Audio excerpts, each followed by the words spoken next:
Good morning, distinguished guests, colleagues, and online participants. Welcome to our Eurocontrol headquarters in Brussels for our Civil Military Aviation Summit 2025. Organized in close cooperation with our esteemed partner, the International Civil Aviation Organization, ICAO. I'm Major General Carsten Steuer, Head of Civil Military Cooperation at Eurocontrol, and it's a pleasure and an honor to welcome you all to this important event.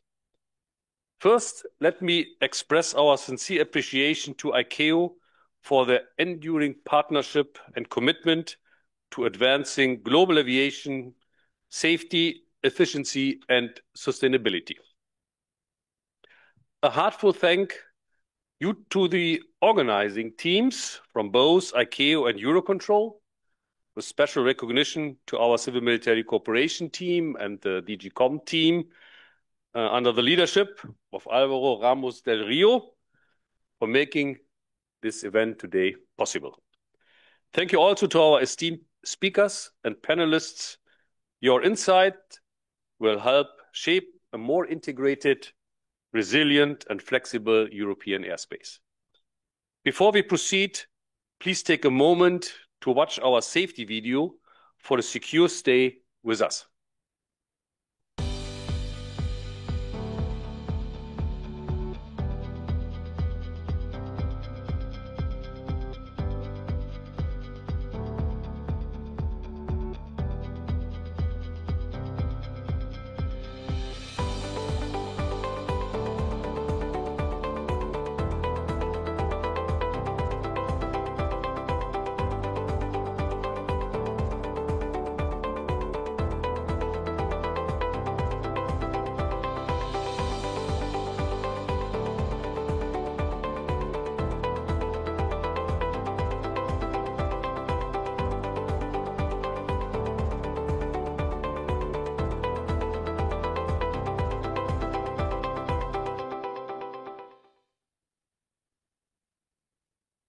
So we have a rich agenda ahead of us, featuring high-level panels and insightful keynotes that will explore the full spectrum of civil-military cooperation aviation. And in between, we have two breaks, a coffee break and a lunch break. Throughout the day, you'll also have the opportunity to network with peers, exchange ideas, and visit the exhibition area showcasing innovative solutions from Airbus, Airspace Unlimited, Eurocontrol, ARSIS, and Soprasteria. Thank you very much, for making this possible to the exhibitors. For those of you who registered, guided tours of our cutting-edge Network Manager Operations Center will offer a behind-the-scenes look at how we manage Europe's skies in real time. Thank you very much to the Network Manager team for this. And here is information on the schedule of the shuttles we have arranged for you at the end of the event. Our first Global Civil Military Aviation Summit in 2023 emphasized the strategic importance of the flexible use of airspace. Whether responding to fast-moving security developments, enabling humanitarian airlifts, or ensuring continuity of commercial flights in times of crisis, the flexible use of airspace and enhanced civil military coordination remain key to a safe, sustainable, and efficient aviation. Europe's geopolitical landscape has changed significantly over the past 3 years. In our dense and complex airspace, seamless civil military coordination is not an option. It is essential for both national security and civil aviation performance. At the same time, aviation is undergoing rapid transformation. New airspace entrants, from space vehicles to drones and advanced military aircraft and weapons, bring both opportunity and complexity. Integrating these safely into controlled airspace demands real-time coordination, data sharing, and dynamic airspace management.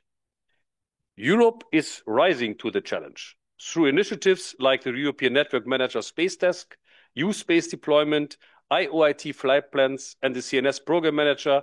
We are laying the groundwork for a more agile and responsive aviation systems. This summit is a timely opportunity to reaffirm our shared commitment across civil and military sectors to safety, efficiency, security, and resilience. Because ultimately, managing European skies effectively is a mission that unites us all.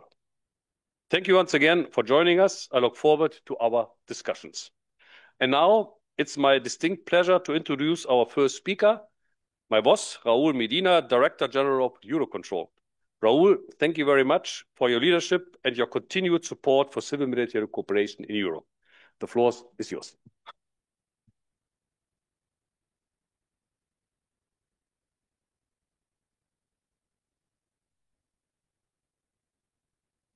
Thank you, General. Thank you, Carsten. Good morning, everyone. It is a real pleasure to welcome you all to this civil military aviation summit organized in close cooperation with our partners in ICAO, and more specifically with our colleagues from the ICAO Euronet office. So thank you, Alham. Thank you also to your team for the strong partnership and your active role in promoting civil-military cooperation across the European region, and indeed for your support in making today's event possible. It is so nice to see so many distinguished colleagues from both civil and military backgrounds gathered here. This tells us a lot about the importance of our current work, and also about all the challenges that now we have to face together. So thank you very much all for coming. Let me start by highlighting something that I always say. It looks simple, but I think is full of content, is full of meaning. Eurocontrol is both a civil and a military organization. It's not just a civil body that gets along well and cooperates well with our military counterpart. No, it's much more than that. It is both a civil and a military organization. Civil-military dimension is fundamental to who we are, to our mission, and to how we operate. It's part of our DNA. And taking into account the new geopolitical situation, it has never been more relevant than today. We only have to look around. The war in Ukraine has changed everything, has brought increased military operations, new airspace needs, intensified training activities, and a rise of things that few people paid attention to just a few years ago, such as the disruptive incidents like jamming and spoofing. They are no longer theoretical or conceptual risks. They are real operational issues we are dealing with today. Continuing with the jamming and spoofing issues, just look at our latest EACCC exercise we had last month, if I'm not mistaken. It demonstrated how fast technical disruptions can escalate from minor things, from minor irritations, into major operational challenges. And the only way we can tackle these issues is through close, continuous collaboration. We need all actors, civil and military, working together as real partners with hand-on to solve all these issues. But it's not only about jamming and spoofing. The present and future are full of challenges. Next generation fighter aircraft are another good example, as they will need to operate and train within our already congested, within our already saturated airspace. It won't be easy. They demand both military insight and deep civil ATM expertise to be managed safely and efficiently. I'm telling it won't be easy, as the civil side has its own transformation to manage. By 2050, air traffic is expected to increase by 50%. But this is not only a future challenge, it's already here among us. The European airspace is already quite congested, and we must absorb a continuous growth over the years to come, keeping delays at minimum level and delivering indeed on our net zero commitments. These are enormous challenges, and they can only be solved if civil and military actors are fully aligned. So how do we do this? By building stronger, smarter partnerships, by fostering mutual trust and understanding, by ensuring that civil and military stakeholders don't just coexist, rather they are part of the same close team. On the tangible cooperation between the civil side and the military side, let me give you a practical example that makes me very proud. The airspace redesign in northern Germany and the Netherlands, led by MUAC. Peggy de Vestel is today with us, so congratulations, Peggy. Civil and military experts sat together, found common solutions, and deliver a cross-border success history that works for everyone. So it is a great example of what Eurocontrol stands for in action. Now that many think that the cross-border is difficult because of political reasons, that civil and military are taking separate paths because the new geopolitical situation and so on. No, we think that the collaboration is closer than ever, that we are all on the same page, and we will keep this approach for many years ahead. So we are already part of the same equation. Let me go back now to the double nature. Often when I speak to people outside Eurocontrol, outside our sector, many times, I mean, they ask me, Raul, what exactly does Eurocontrol do?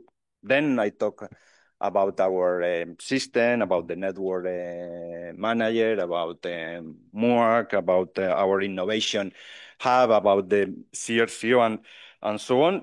But I always come to the civil-military cooperation, because bringing together two communities that often speak not just different languages, but entirely different professional cultures is something quite unique and something we must be proud of and preserve.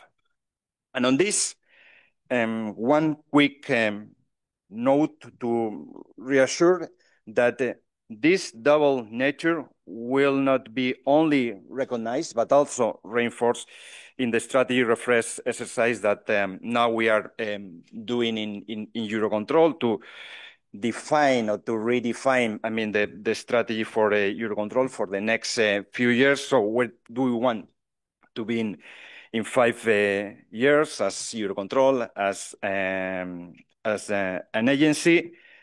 And to me, it is clear, in a place where this double nature will keep playing a key role, because it's not a discretionary decision of the current DG. We are of the opinion that this what the society and what the stakeholders are demanding from us. So looking ahead, we must deepen this collaboration, whether it's integrating unmanned aircraft, enabling very high altitude operations, managing cybersecurity risks, or as you will discuss this afternoon, supporting the safe development of space operations. Civil-military cooperation will be at the heart of the way forward. So to me, this is clear. We don't have the luxury of time. The pace of change is accelerating. And it's not in our nature to wait and see. We are people of action, people of innovation. So let me end with a simple message. Thank you. Thank you for being here, and thank you for the work you are doing at this key moment in the evolution of European aviation. The road ahead won't be easy, won't be smooth, but when I look around this room, I see the expertise, the commitment, and the partnership we need to succeed. Together, we can build an ATM system that serves both civil and military needs. Together, we can make European aviation stronger, safer, and more sustainable.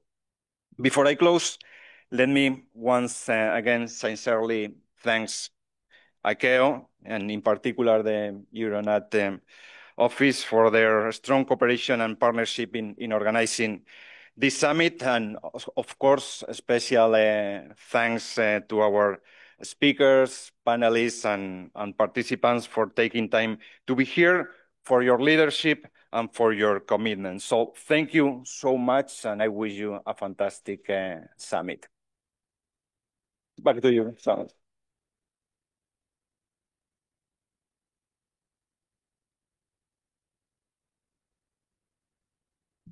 So Raul, thank you very much for your outstanding opening speech, getting all the horizon as far as civil military cooperation is concerned.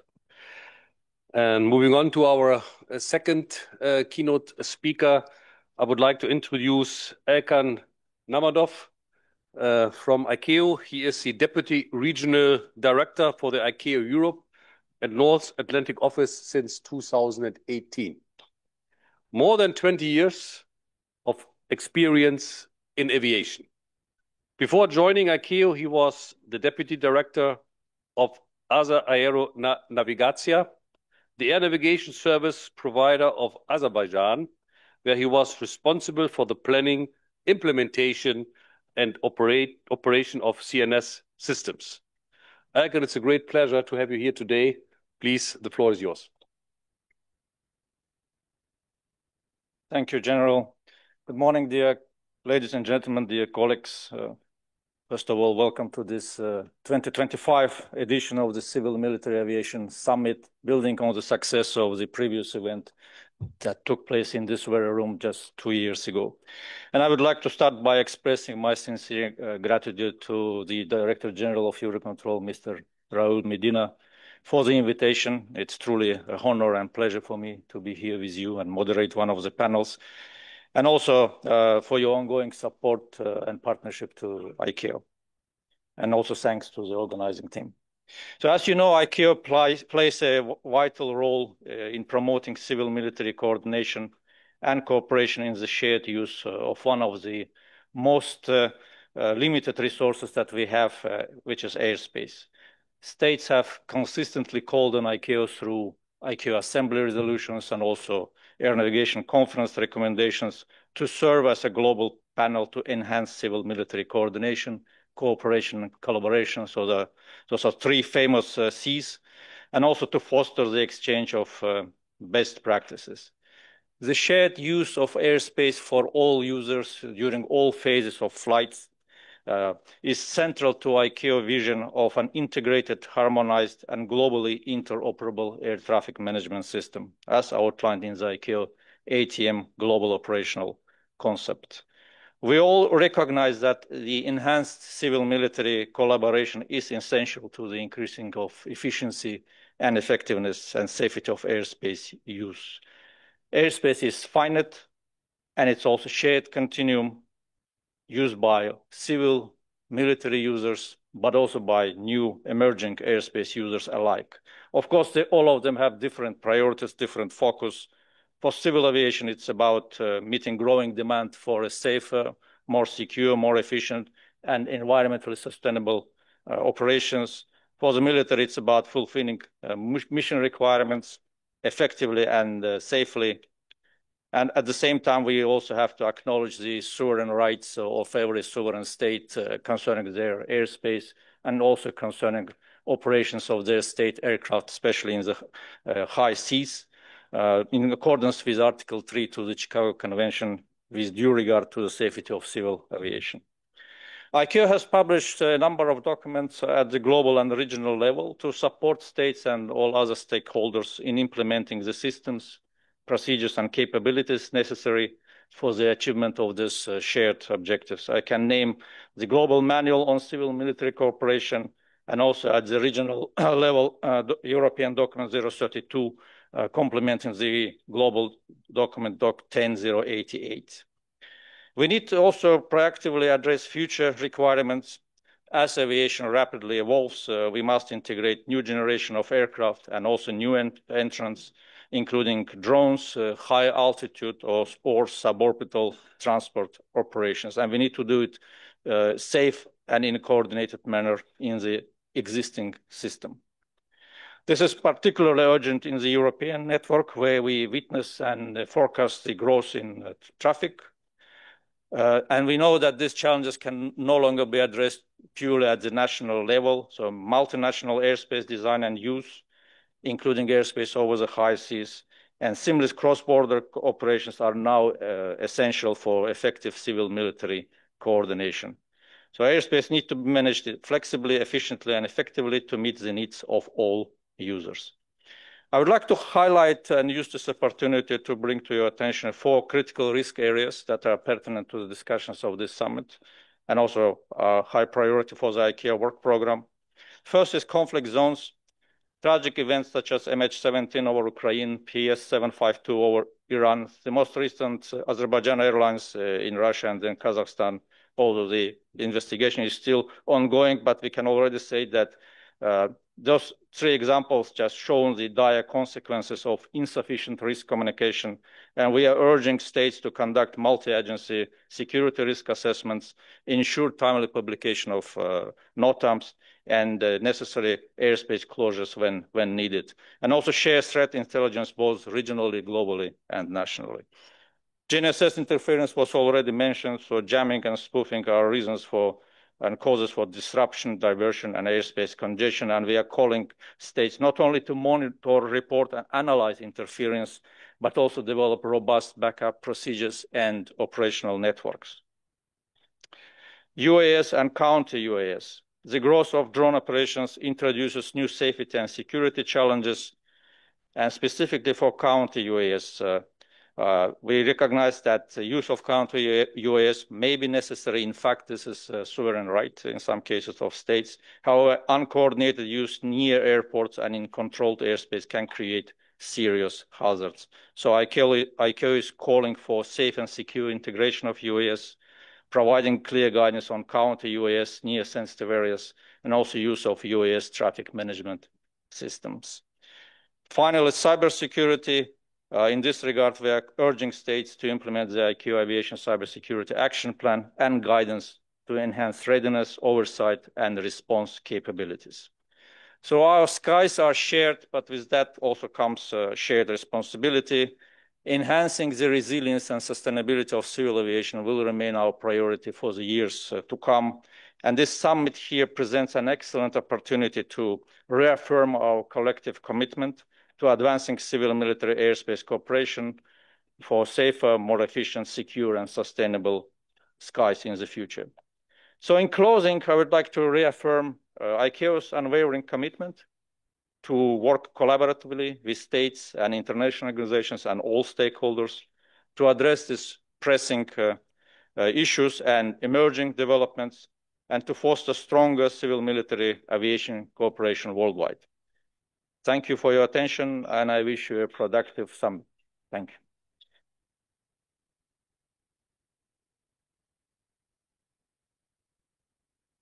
So, Elkan, thank you very much for your opening speech. Very nice. And I would like, to continue with our first keynote speaker. And it's an honor and a pleasure at the same time to welcome Arndt Schönemann. He is the CEO of the Deutsche Flugsicherheit in Flugsicherung GmbH in Langen since 2021, and he's chairman and the chief executive officer. He has 35 years of executive experience in the airspace industry. He is a member of the CANSO Executive Committee and took over the chairmanship of the Europe CANSO CEO Committee on the 1st of January this year. He is also a steering committee member of the German Association of the Aviation Economy, BDL-E, as well as a member of the several high-level consulting groups of European and national aviation authorities. And it's a pleasure, the floor is yours. Good morning. Thank you very much, General Stoyer, Carsten. It's an honor for me to be here and to talk to you about the challenges now with my hat. You talked about several roles I have, but to talk about the challenges we have in Germany and where we are working on and who we are. So I have prepared a short presentation and a picture says more than 1,000 words that we say, and we have a short video telling you about that, what we are currently doing, only an excerpt out of that, and please get inspired within the next 3 minutes.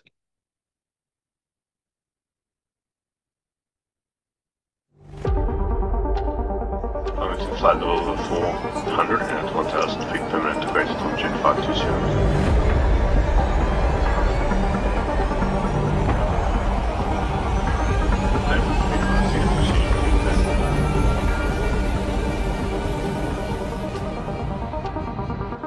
From the 520 speaking flight level 400 and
Flight 380 and advise 401 Yankee.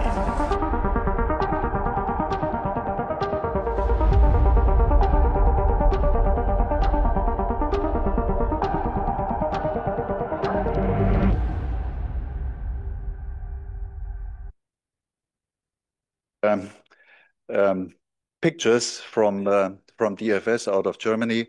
With this slide, I want to show you our current challenge or the challenges we have in Europe. It's not only Germany, but in one of the most complex airspaces in the world. After the war in Ukraine started, we saw a huge shift of air traffic. We had already some bottlenecks, but now the bottlenecks became more obvious and more challenging and more critical.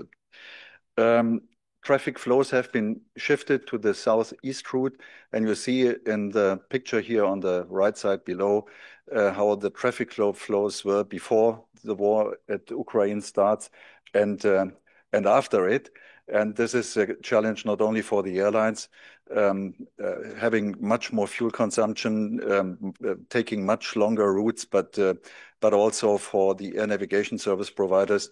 I always compare it with an autoroute or highway, packing always more and more aircraft in the same on the same way is not possible. Then you end in a traffic jam. Of course, a traffic jam is not possible in the air. It comes to delays, and this is exactly that where we are working on to avoid this with our partners at Eurocontrol and in the European network to work on constantly on new and better traffic flows, also during peak times. And we are just before the summer. The summer starts right now, and we have to expect an increase of traffic in the months and weeks to come to make it possible for all the passengers to travel safely and not with huge delays.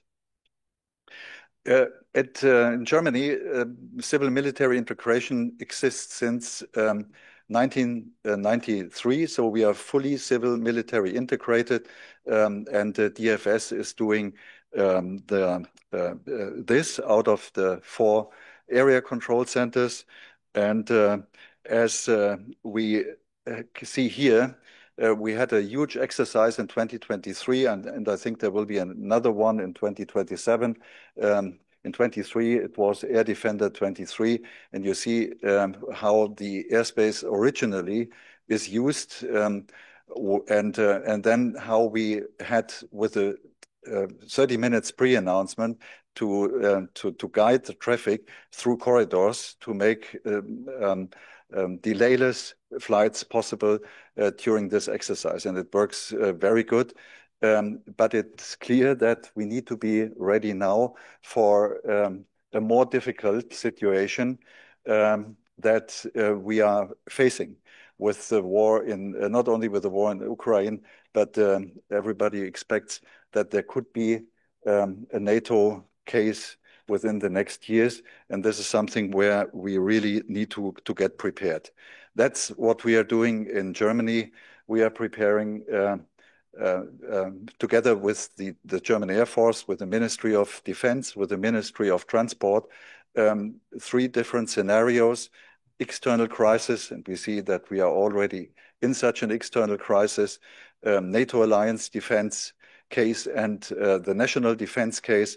And this is something where we still want to guarantee modern technology and most cost efficient travels for our civil airspace users, and this is exactly the challenge we have to face.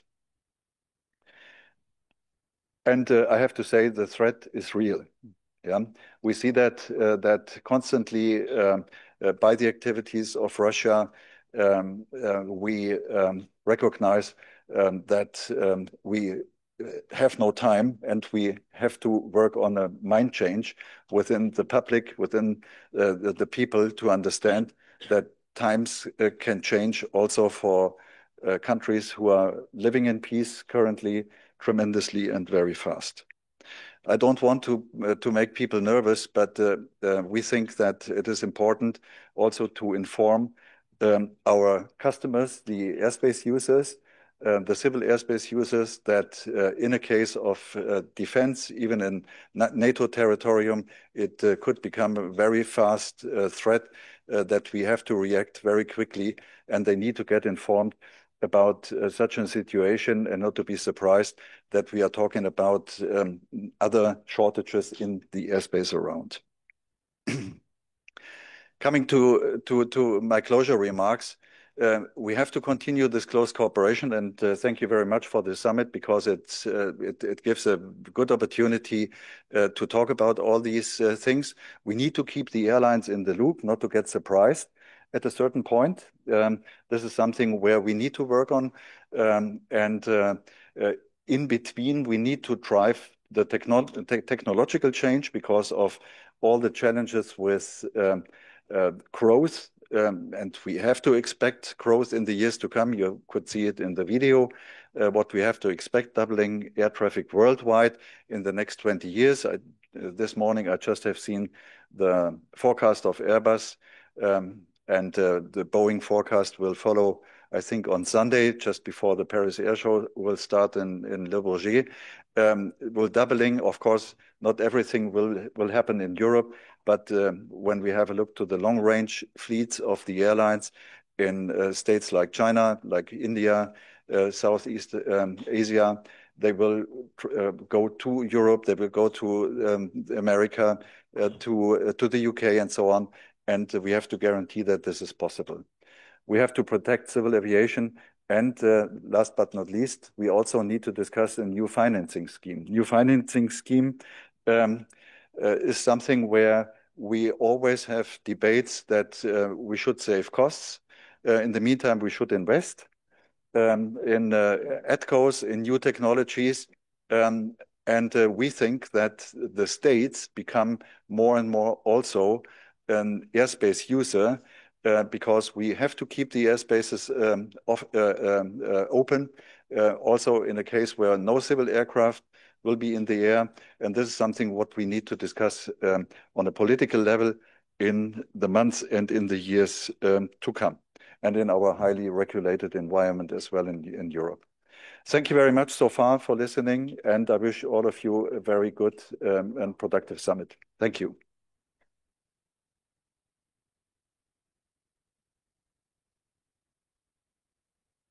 Yeah, Hans, thank you very much from your perspective of a nation in the center of Europe, with a very, very dense air traffic management flow. I would like to continue now with the more military side, and I welcome Lieutenant General André Steur. He's the commander of the Royal Netherlands Air Force, and we know us for many, many years, since he is a member also of the Tiger Association in NATO. He's, as I said, the commander of the Royal Netherlands Air Force since 2023. And in 2024, he successfully completed his F-35 conversion as the first air chief in NATO ever, making significant milestones in his operational qualifications. And he flew many, many years F-16 before, also in many operations. He served as a director of operational policy and plans at the Netherlands Ministry of Defense from April 2019. And here he was shaping the 2022 Defense White Paper and advancing long-term defense planning and material strategy. André, thank you very much for being here. The floor is yours.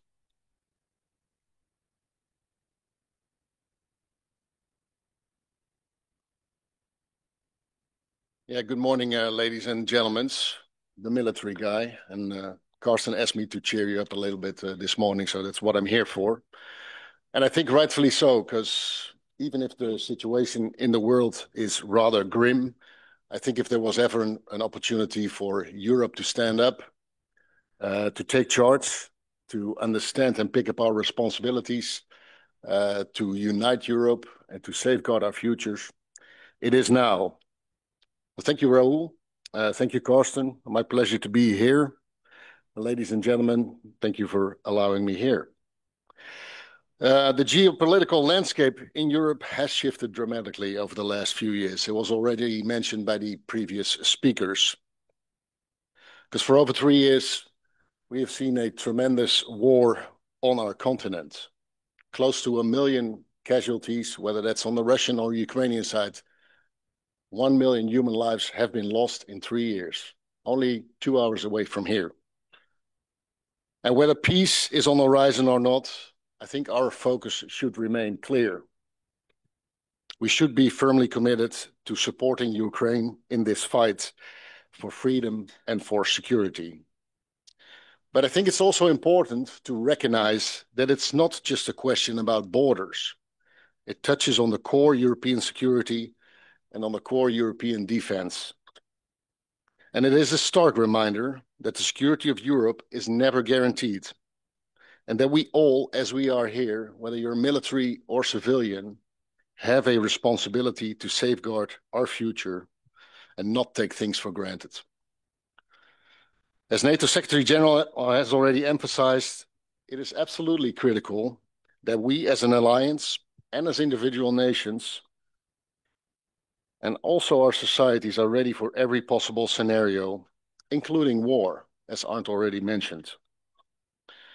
And I don't think this is about forecasting doom or fear, but about facing the reality that our security is at risk and that we must be prepared. The challenges we face today are different from what we encountered only a few years ago, and that the nature of threats has evolved, and that so must our response. We must be ready and able to deter any aggression.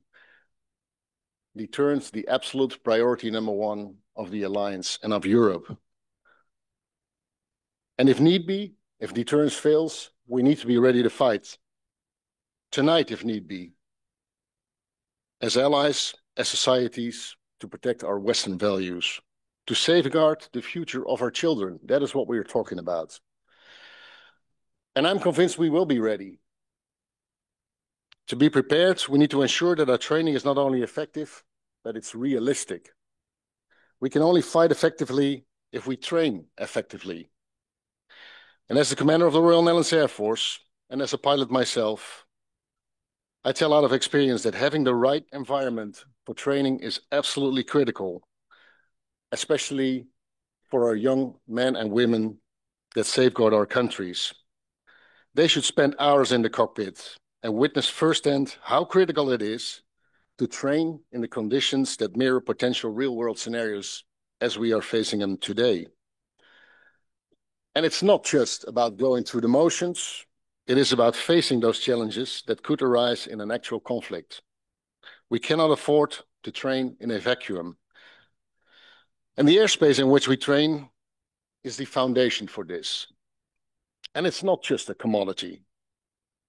It's a non-negotiable asset for any air or multi-domain force. Airspace as an integral part of our national and collective operational training infrastructures. So it's not just the airspace, it is also the operational training infrastructure.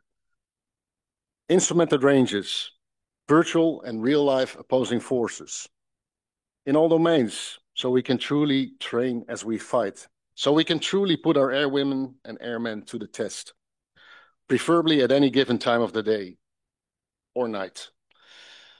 But I also understand that this airspace needs to be shared and that we must be mindful of the needs of all users as we are here today, civilian and military alike. And that might be the challenge or catch-22 of the 21st century, really understanding that we need peace and stability to earn our keep, but also that we need solid business models to be able to afford our collective armed forces. And I think the challenge is balancing these needs and these requirements. How can we ensure that military forces like ours are fully prepared for any threat, while also respecting the needs of civilian aviation in service of our respective countries? And if you ask me, and some of them have already been mentioned, we face three primary challenges. First, European airspace is incredibly congested, and it's going to double over the next few decades. Air traffic is growing at a fast pace, both civilian and military, and the sheer volume of traffic makes it difficult to find sufficient space for military operations, especially for large-scale exercises we need. And secondly, as a force operating exclusively with the fifth generation fighters like the Netherlands Air Force, our need for airspace is greater than ever. The F-35 and some of the other systems are a remarkable piece of technology. It has advanced sensors that allow us to detect and respond to threats faster, at greater precision, at much longer distances than we are used to. But these capabilities come at a cost. To fully leverage that potential of 4th and 5th generation fighters, we need expansive airspace. And these jets require more room to operate effectively and operate together than some of the older generations of aircraft. And the third and perhaps most important challenge is we need to train together. The absolute priority of our boss of NATO, AirCom, the Air Force commander, one of his priorities is agile combat employment. And his goal is to truly be able to fight as one Air Force with all the allied air forces within the alliance. And that requires being proficient in our own aircraft, but also with the other aircraft. And to be truly effective, we need to integrate with our allies and conduct joint exercises. The ability to work seamlessly with NATO partners is of true essence to be able to fight. And this is a reality of modern warfare. It's multinational, it's multi-domain, and it's fast-paced. And for that, we need to conduct exercises that replicate the complexity of real-world operations involving air-to-air combat, air-to-ground engagements, and increasingly space operations. Large force employment, bigger than we've seen before in all domains. And to do this, we need larger, uninterrupted training areas. Now, this is where the complexity arises. The reality is that expanding military training areas to meet these needs will affect civilian air traffic, and Art already mentioned to it. I fully recognize this, and I understand the concerns that many in the civilian aviation world and communities have about military airspace expansion. I truly understand that. No one wants to see a situation where military requirements undermine civilian operations. But here's the truth. Without the proper space to train, we cannot guarantee the effectiveness of our forces when the time comes to defend our shared values. We must have the space to operate, just as civilian aviation needs the space to function smoothly. And the solution might not be simple, but I think it is achievable.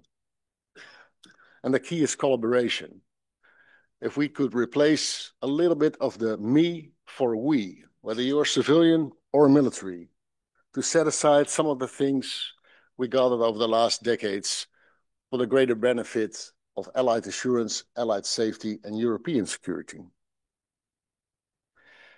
And we must engage in a meaningful dialogue where we listen to the concerns of all stakeholders and work together to find solutions. And listening might not be our strongest part, no, and it truly requires listening and understanding each other's worries and each other's sacrifices. And this is why here in the Netherlands, we have worked closely with our Ministry of Transportation and civil aviation partners to develop a plan that balances the needs of both sectors.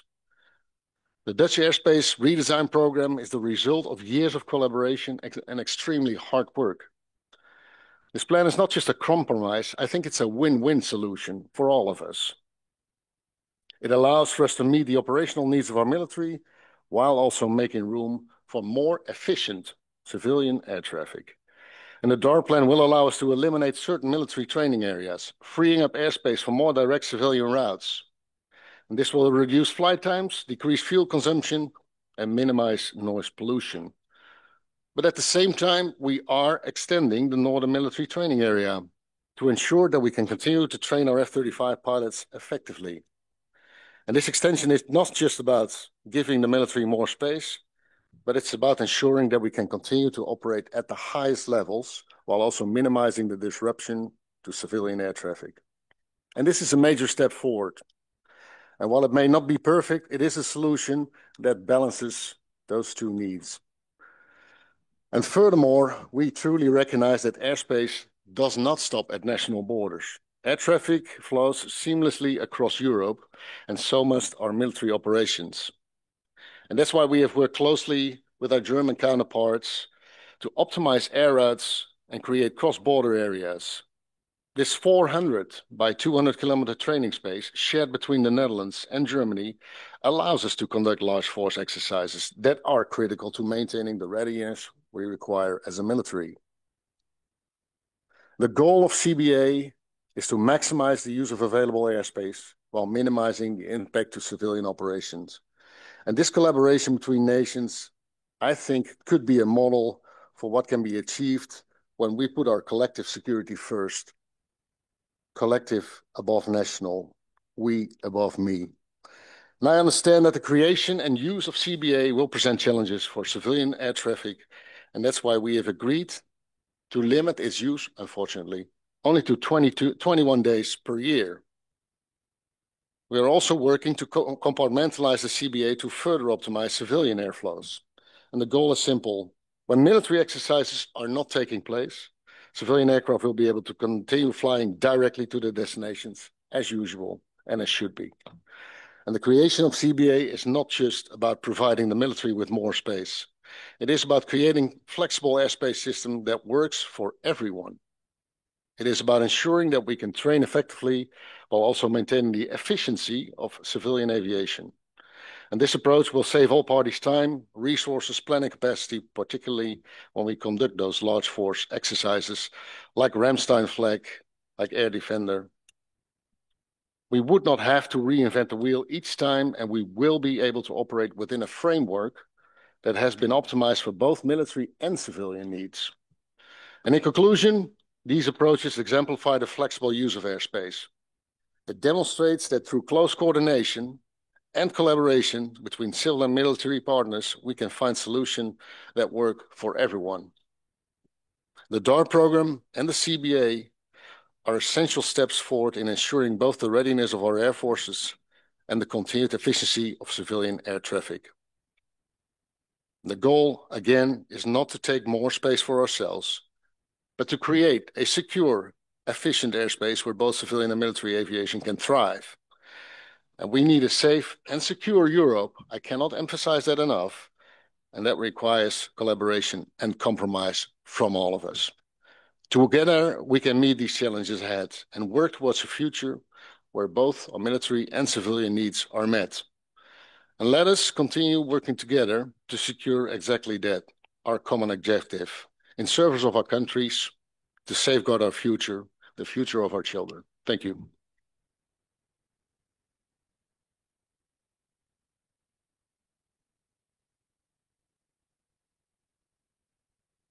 Thank you very much, Andre, for this excellent speech.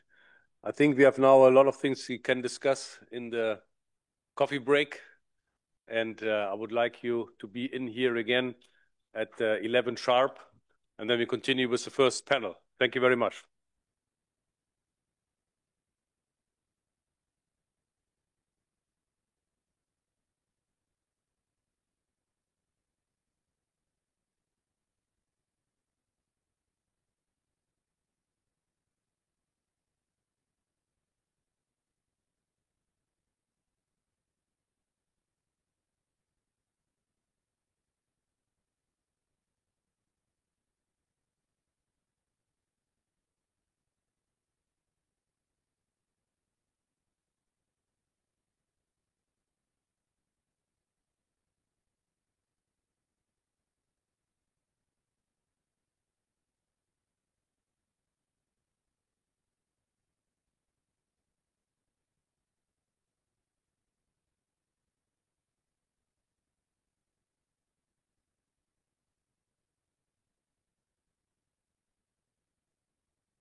So, ladies and gentlemen, welcome back.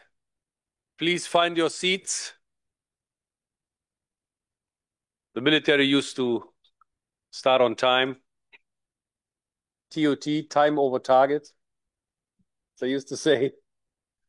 I'm very glad that we are now, after two outstanding keynote speeches, and I saw many of you discussing, the content of those speeches during the coffee break.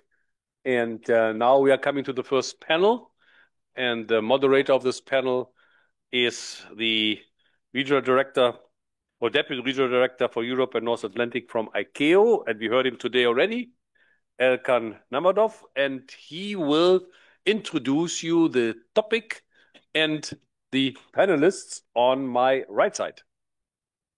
Erkan, please. Thank you, General. So, civil-military ATM cooperation in the new security paradigm in Europe. That's the name of the panel. And here our aim is to discuss and to explore the evolving security paradigm in the European airspace, how it impacts civil-military cooperation in air traffic management. And we will focus on assessing current mechanisms, identify lessons learned from recent crises, and evaluating readiness for future challenges in managing both civil and military airspace usage. Of course, we all understand those are very big and complex questions, and we only have 90 minutes, probably just enough to scratch the surface. But we will have an excellent panel here to help us on this discussion. The panel representing basically all key stakeholders in this topic, in this game: the military community, the civil aviation community, airspace users, the air navigation service providers, the ANS regulatory point of view as well, and the Eurocontrol network manager. And the topics that are proposed for the interventions by speakers are: assess the challenges to current civil-military cooperation mechanisms in air traffic management in both pre-crisis and crisis situations, particularly with respect to defense and security requirements. Learning from ATM response to security and defense challenges, as an example, the current situation on the eastern border of Europe, to better understand the impacts of enhanced military airspace usage in civil-military cooperation, evaluate preparedness of European air traffic management system for future security challenges related to airspace management and accommodation of military and civil airspace user needs in a balanced approach. As well, we'll talk about improving cross-border cooperation between European states for military airspace usage, address challenges related to transit, training, and operational requirements. And finally, assess the current airspace design ability to meet the future needs of defense and security, while at the same time considering international practices for effective management. So with that, I'm proud to introduce and welcome our panel. And I will start by George Gliatti, who is head of ANS Regulatory Division of Hellenic Aviation Service Provider. Georgia is an active ACC controller since 1986. She becomes the ANS Regulatory Division head from 2016 and a focal point for many civil-military fora in Europe, including SMSC, NEASCOC, BlueMet, CMCC, sorry. She is alternate member of Eurocontrol Provisional Council, and she is a member of various ICAO groups, including the ICAO European Aviation System Planning Group since 2016. Kalimera, Georgia. Next, Jacopo Prisinotti, who is Director of the Network Management Directorate from July 2019. Also, over 30 years of experience in air traffic management and air navigation services, starting his career with the Italian military as a tower and approach controller. Then he joined INAF, the Italian air navigation service provider, in 1988 as an air traffic controller, and progressed through a series of managerial roles, heading scenarios, strategies, then international activities, and finally the International Strategies Division between 2011 and 2019. Buongiorno, Jacopo. Let's move forward. Magdalena Jaworska-Maskowiak, the Polish Air Navigation Services Agency CEO. She has unique experience in transport policy, both at the national and international levels. From 2017 and to 2023, she was a member of the Performance Review Board. She has unique experience gained in the key transport sectors of road and railways. She was Deputy General Director of National Roads and Motorways, where she was responsible for the largest road construction program in Poland's history and all major infrastructure projects. Jak się masz, Magdalena? Let's move forward. Brigadier General Heinz Walker-Summers, German Air Force, currently head of NATO Joint Air Power Space Staff Element since July 2024. He began his career with Luftwaffe in 1981. His experience includes holding various national and international staff and command positions.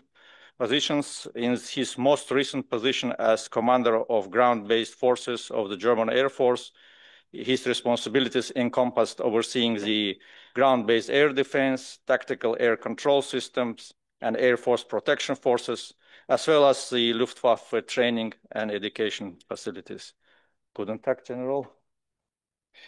And finally, Rania Georgiou-Tsakou, who is the Manager Director of Airlines for Europe, the voice of Europe's leading airlines in Brussels. Rania joined A4E in June 2023 and is responsible for the association's strategy and impact. And her role is to represent the Europeans' leading airlines in the Brussels political arena, liaise with industry executives, and manage the association's operations. Over 20 years of experience of advocating for membership associations, previously leading Lighting Europe, working as Director of Public Policy for Europe for CEMI, and Senior Policy Coordinator with the Assembly of European Regions in Strasbourg and Brussels. So that was the introduction of the panel. And I'm just checking my time. We're a little bit ahead of time, which is good. I had 10 minutes. It's 7 minutes on my telephone. So we'll move to the first part of the panel, which will last 20 minutes. And in this panel, we'll ask each moderator one question, and each moderator will have 4 minutes to answer. And the question will be, how would you assess the current civil-military cooperation? And I would like to start this discussion by asking this question to the airspace users, starting maybe with the civil aviation airspace users. Rania, the floor is yours, please. Thank you very much. Good morning, everyone. Thank you for the welcome. Congratulations on the language skills. That's the most fluent pronunciation of my last name in the past month. Well done. And I do a lot of panels. It's my absolute pleasure to be here today on behalf of Airlines for Europe. So you understand who I represent. I am a membership organization, and I bring together 17 of the biggest European airline groups. Together, they represent about 35 European airlines that you all mostly tend to travel with. In numbers, that's 770 million passengers last year, 55 million tons of cargo, 3,700 aircraft. So 80% of European air traffic. And I come here today, and I think the first thing to concede, and that will hopefully get us into a collaborative conversation, is that I get it that airspace, bottom line, is military, and we get to use it the rest of the time, especially in times like this. And I get this also as Rania. I am the daughter of an Air Force Brigadier General, so it's been a while. I've not seen so many uniforms in a room, and it's good. I grew up in a military neighborhood, so it used to be a common sight when I was a child. And I understand, and I think airlines understand, that intrinsically what comes first is the defense in times of problem. And I think what we need to be talking about, and what I heard so far today, and I think is the right approach, is how do we collaborate strategically, well ahead of time, in order to plan and to minimize the impact of whatever troubles we might have as much as possible. So I guess the fundamental principles around our collaboration would be the flexible use of airspace, and collaborative decision-making. So getting airlines involved as early as possible in the planning process for any kind of military initiatives, if you knew our schedules in advance, if you knew our routes in advance, that will allow you to plan effectively, and it will allow us to adapt effectively. There's been some good examples, I think, in the past. Air Defender 23, at least you could predict most of the impact as an airline and limit it. I think there's, of course, tweaks that can be done, lessons that can be learned, but it's an example of how when you get together and plan ahead, you can move stuff around. I think at some point we were moving up to 800 flights because of that strategic planning. An example such as the North Sea concept, which allows this kind of possibly flexibility, and is that a concept that can be used, that works well and can be used in other parts of Europe. So I think we have the right thinking here. I think everybody's very clear on the context we are all operating in geopolitically, and there's a goodwill from all sides to collaborate. And again, we completely get it that at some point military takes over, but what we care about most, and I think what we should work together to optimize as much as possible in what is a very complicated airspace. And Raul mentioned this morning that we have this summer 5% more traffic and expect best case scenario 20% more delays. So life is complicated and we all know that. So working with the facts and the knowledge we have, how can we make the best use of what's already out there? Thank you. Thank you, Rania.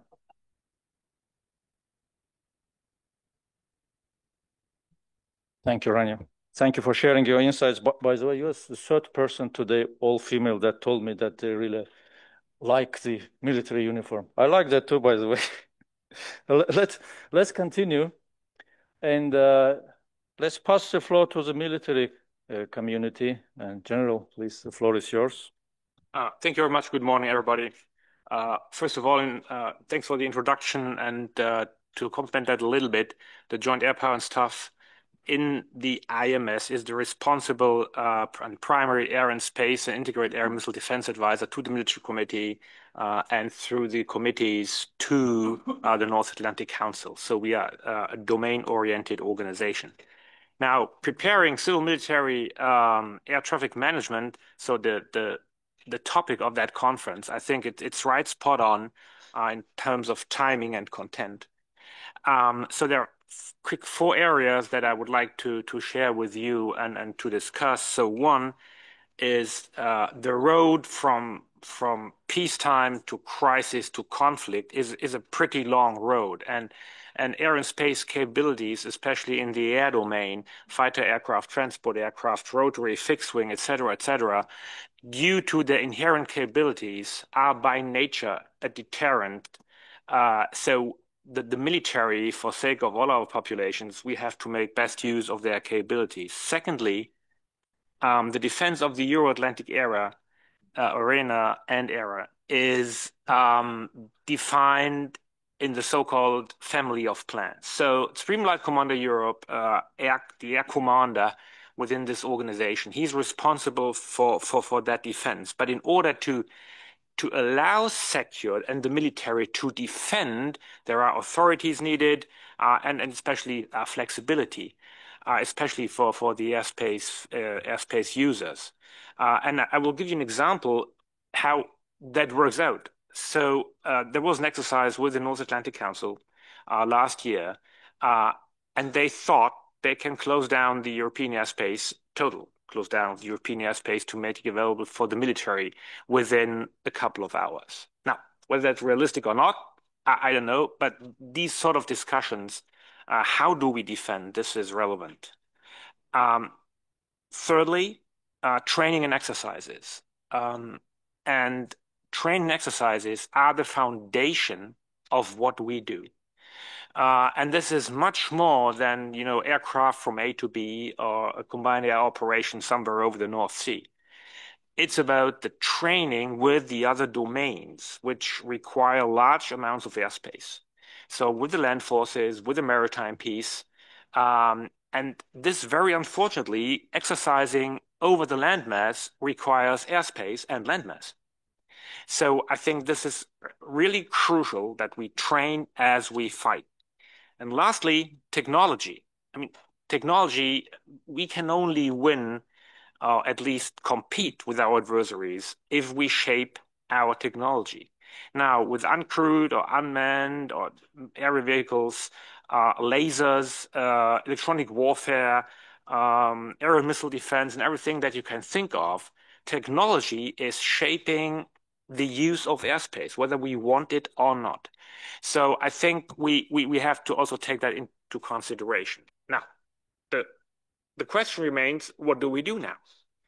And that reflects to my initial statement. I think it all depends on our mutual understanding of our needs and a common approach to what is technically feasible, what is operationally doable, and what are the risk mitigating solutions and who accepts the cost. Thanks. Thank you, General. Let's continue. Poland is talking about new security, normal security paradigm in Europe. Poland probably one of these states most affected by the current situation. So I would like to move to Magdalena, please. What's your view on this first question for the panel? Yes, thank you. Good morning, everyone. And for those who know me, normally I talk a lot in direct messages, right? Today, I believe it would be probably the only one, and I'm not so direct as always. But it's true, right? Whatever we discuss here, I see daily in Poland, right? So I see how we cooperate, which is good. We see the daily risk and new developments, right? We see the cyber risk as well. And we of course also see how the traffic flows are behaving, which are impacting one airspace, and they also impacting our airspace in a completely different way. So,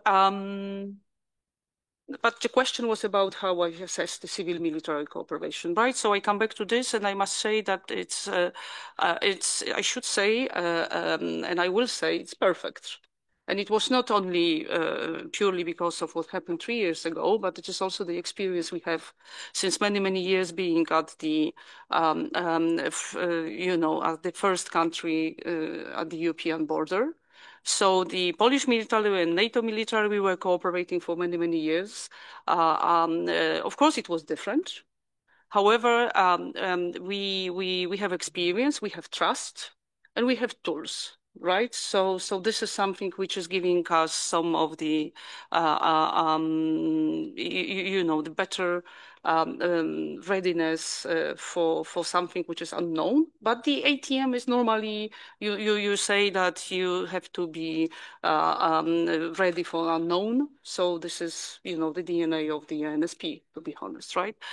And there is one more issue I would like to mention, right? Or two. One is I mentioned this tool, right? We have this tool which is our in-house tool for the dynamic airspace configuration, because normally if something is expected from us, it is for 10 or 15 minutes, right? So our in-house tool is allowing us to do it. And the best proof of this is that you do not hear something about the Polish airspace or Panzer. So it means it works. And I keep fingers crossed that it remains like this, that you will never hear about any issue in the Polish airspace. And the second issue is also that I mentioned the cyber, and I need to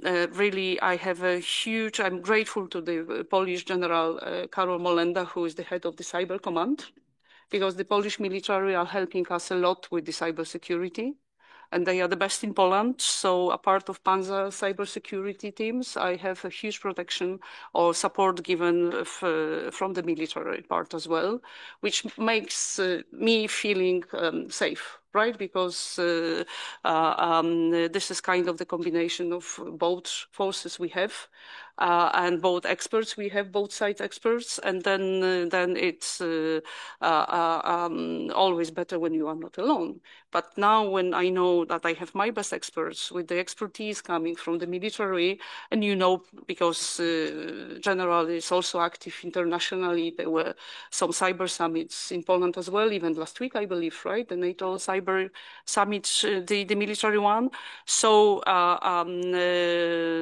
it is really very good cooperation, right? And this is really something which is some kind of the experience I would like that everyone have, a part of the overall situation we have. But this assessment is, like I just mentioned, right? We have this perfect cooperation.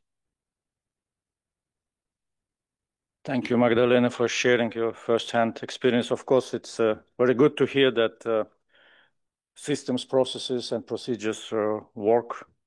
It's very gratifying to learn that all our collective investment and work so far brings good results. We are normally used to hear that despite all effort, something's still not working, but in this case, it's good feedback. Thank you. So let's move forward. Greece is also located on interface area with Middle East, so there's also subject to many issues related to civil-military coordination, conflict zones, GNSS interference, cyber attacks, and so on. So, Georgia, what's your response to the question, please? Good morning, everyone. Thank you for the invitation. On our mind, the current civil-military cooperation in aviation is assessed as increasingly crucial for enhancing safety, security, and efficiency of the airspace. While there have been significant advancement, challenges remain in harmonizing procedures, incorporating new entrants, ensuring interoperability, and making the best out of new technologies in a highly fragmented and congested airspace. As Magda said as well, we are used to expect the unexpected in our line of work. So let us first identify the strengths of current frameworks, what we have so far. We have a very useful tool, which is a flexible use of airspace. The 4 principles promoting coordinated airspace planning allow for better utilization of airspace while meeting the needs of both civil and military users. Efficient dynamic airspace management, reconfiguration based on real-time needs by implementing tools such as the AMC, temporary reservation of areas, etc. We have enhanced ATM technologies, and CESAR is the pillar for enhancing and promoting these new technologies for civil-military development. We also have interoperability. Efforts are underway to further standardize procedures and equip both civil and military aircraft with compatible systems, enabling better coordination and communication. One of the systems that we use, one of the tools, is LARA, a very effective and useful tool. So far, it has been proven. We also share best practices. Continuous dialogue and information exchange at the global level help identify and implement effective cooperation strategies, and this summit sets for the second time the scene for that, we feel. Now, challenges and areas for improvement. Harmonizing procedures. Different procedures and regulations between civil and military aviation can be a setback for effective collaboration in a think network environment, especially for cross-border scenarios and operations. Interoperability challenges. While progress is being made, full interoperability in areas like CNS requires continuous effort. Interoperability of systems in civil-military data exchange should be secure, especially for sensitive military data requiring special handling due to their nature. Resource allocation is another topic for us.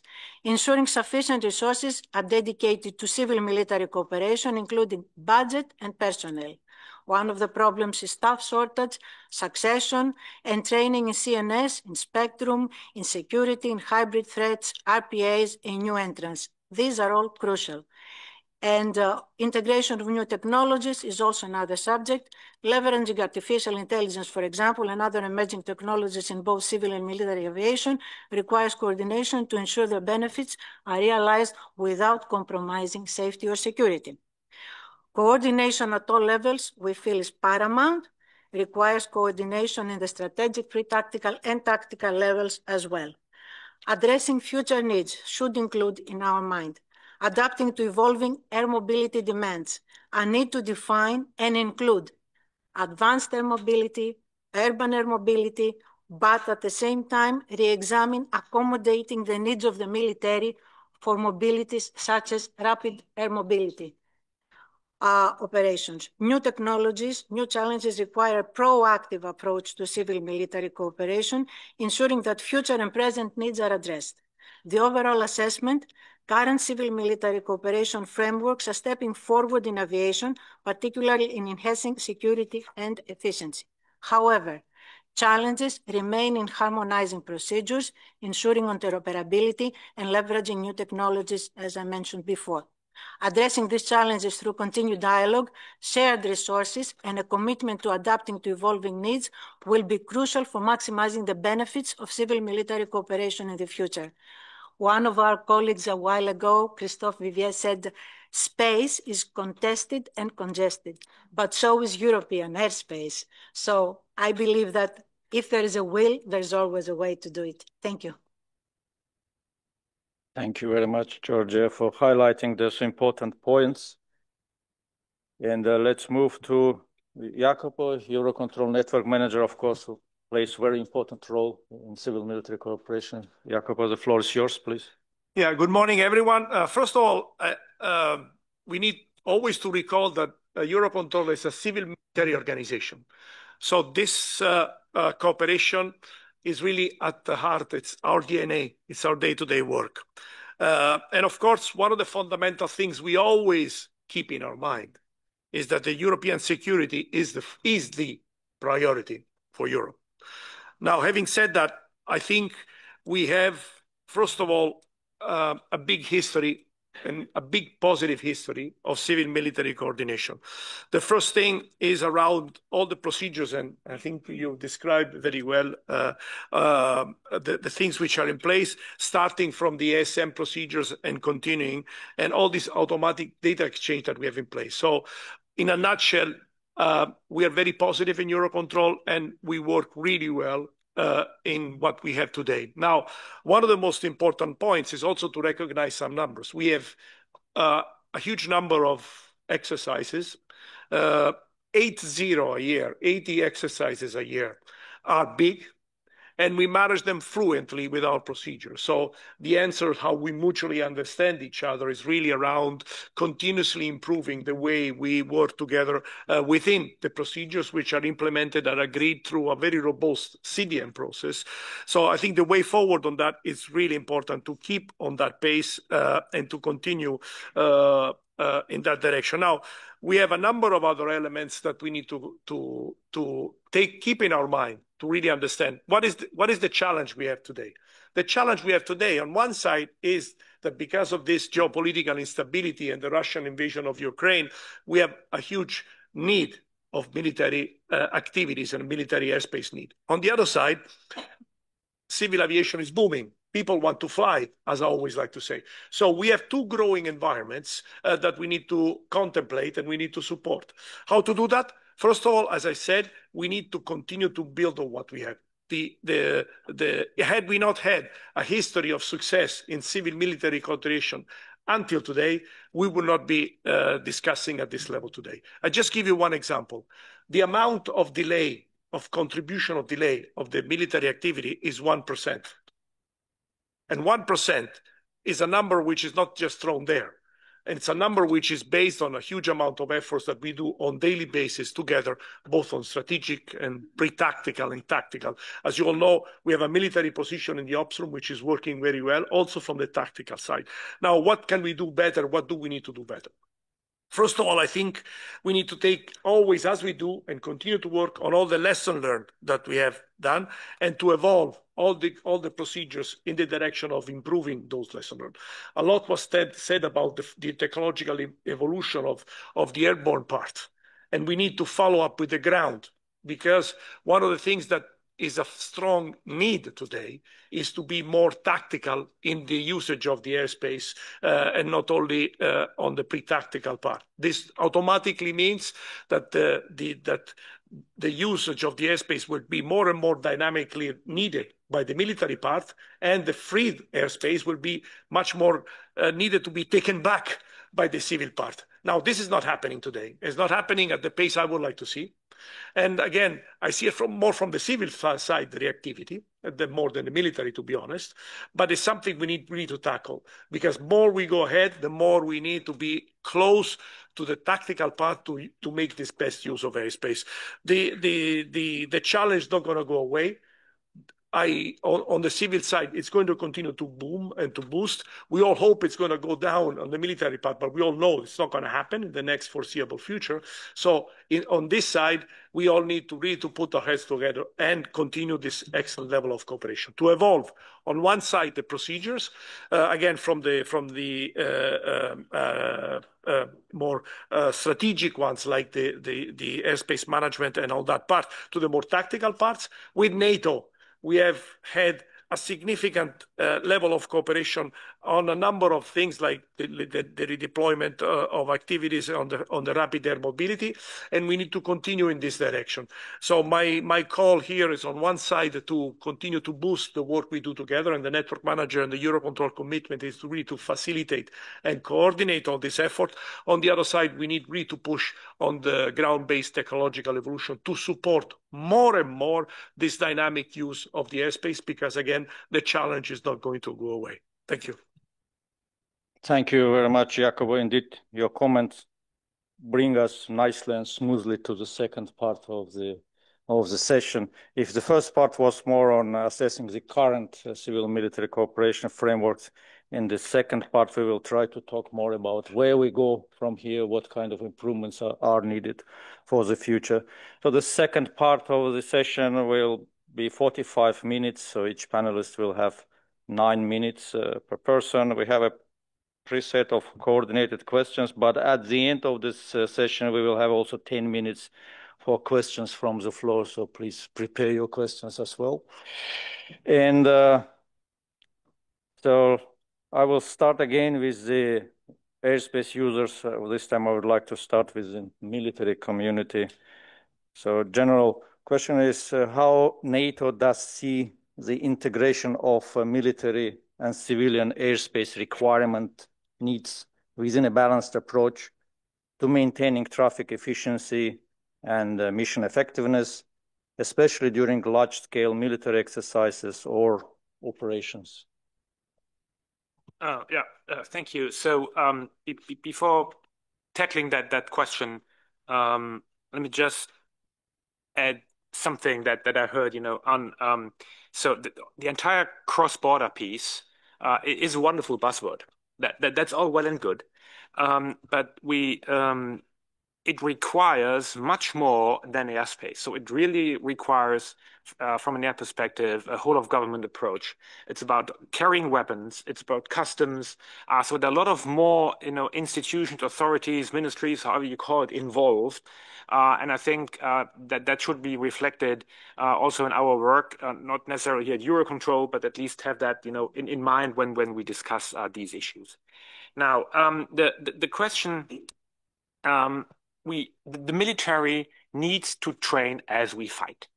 And we have to recognize that there is a difference between, for example, nations and countries on the eastern flank and more in the west. So we will have the situation that maybe on the eastern flank, the airspace is closed due to training exercises, et cetera, while on the more western part, let's say over the Mediterranean, over the Iberian Peninsula, over France, Germany, wherever, the airspace is managed differently.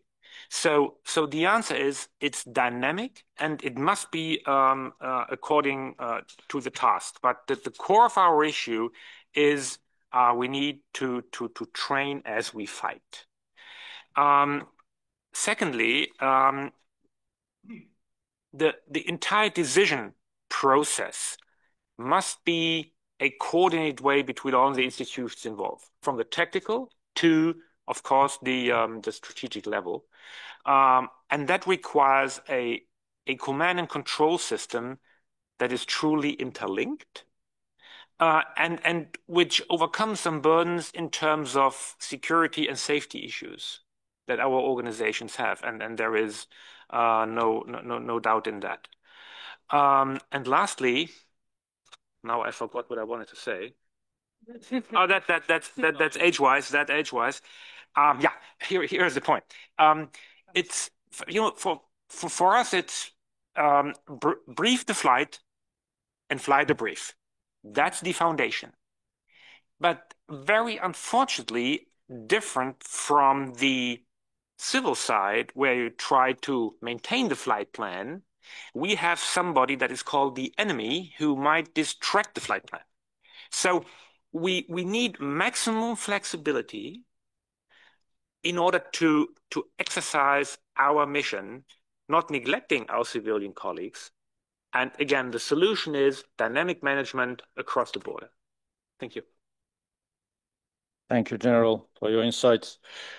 Let's move to civil aviation airspace users. Rania, so from the perspective of European airlines, how can civil-military cooperation in air traffic management be improved to better support the evolving needs of both sectors, while as well minimizing any adverse effects on airline operations and airspace efficiency?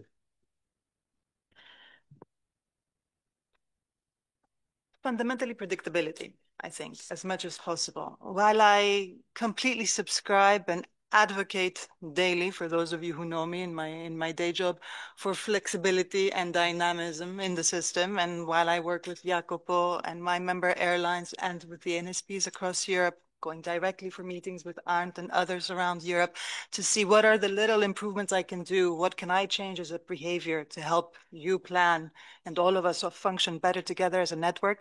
I think we also have to be very sober about the facts that the system today is stretched and has very little space for being dynamic.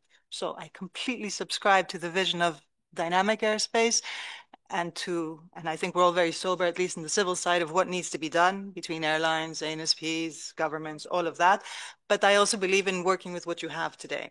So if I take that perspective, then what I need is predictability for sure, and I can give that in exchange. So we make flight schedules early. We can give them early. You can plan around us, and we will fold when you need something. Flexibility then comes in when you realize that, okay, we don't need that much time, or this little corner, you can have it back. And hopefully the system of civil aviation allows for that kind of flexibility so that the airlines can reroute and pass by there. And I think it's fundamentally important to understand, and that means changing some processes, okay? So that means in the pre-tactical, in the way strategic planning, bring in the airlines to give you the information you need and tell me if we're not giving it to you. It's always an open invitation to my friends in Eurocontrol and across ANSPs. And then use that information to plan accordingly, okay? So that's all I want. And if you don't want me to come to the table, I'll give it to Jacopo, and Jacopo will bring it to the table. Not a problem. And I think it's also then important to understand each other. While I understand as civil aviation that fundamentally airspace, especially in today's world, is military, and I get to use it the rest of the time, and thank you, you also need to understand what drives civil aviation. And that is, and there I will correct what Jacopo said earlier, people need to fly. They don't just want to fly. It's not just about going on holidays, which by the way is a great thing, and feel free to go to Greece. It's because flying is an essential way of how many parts of Europe stay connected to each other. I mean, a Greek can only do business if they take a plane and travel to Germany, the Netherlands, China, the US. So it is part of an essential infrastructure for many parts of Europe. My brother, I always say, lives in Amsterdam, and he can probably bike down to Brussels. Good for him. The rest of us, we need to fly. So it's infrastructure. It's like riding a bike for many parts of Europe. And that needs to stay, especially in these geopolitical times of Europe and when we're trying to compete on a very difficult economic stage globally. It's really important that flying is a part of that. So as an airline, a commercial airline, just for you to understand, the kind of restrictions you have when you run an airline is, first of all, regulatory. I have to pay for my emissions. I pay for fuel. It's 1/3 of the cost, and I have legal obligations to move to sustainable aviation fuel. That's 3 to 5 times more expensive, soon 10 times more expensive. So every drop of fuel counts. Whenever there's a delay or there's a disruption, I have a plane full of passengers who is super upset and who have the right to compensation and water and meals. So all of that is money, and it's a lot of very unhappy Europeans across Europe, stuck in airports, stuck in queues, stuck on the tarmac, stuck in the sky, unhappy. So when you know that, and I know you know because you're all passengers at times, I'm sure, what drives, what the impact is of not doing better, then I think that incentivizes us all to do better. So with what I'm saying, I hope I demonstrate to you that by definition, airlines have an inbuilt incentive, it's in the business model, to make it as efficient as possible. And the only way I see efficiency today is predictability. So really planning in advance and then talking the whole time. Don't switch off at night. Don't keep conversing. And if we can move something around, let's move it. That also means that the airlines need to introduce this flexibility in the system to say, okay, you know what? I see that you're getting busy over there. I'm going to reroute. Magda, can I go through you? Should I go through the neighbor? Am I annoying anybody? And how do we all fly?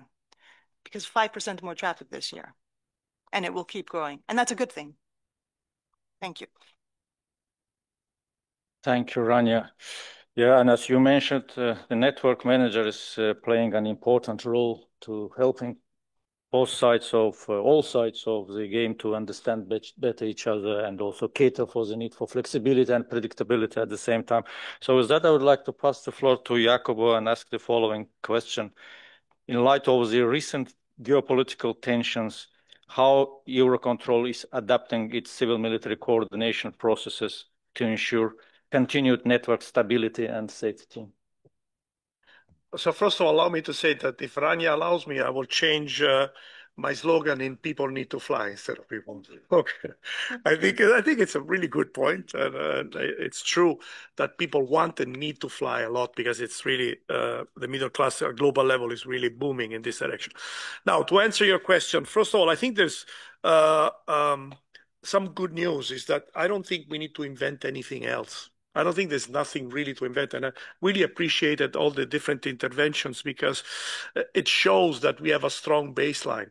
And the strong baseline is the current mechanisms that we have in place.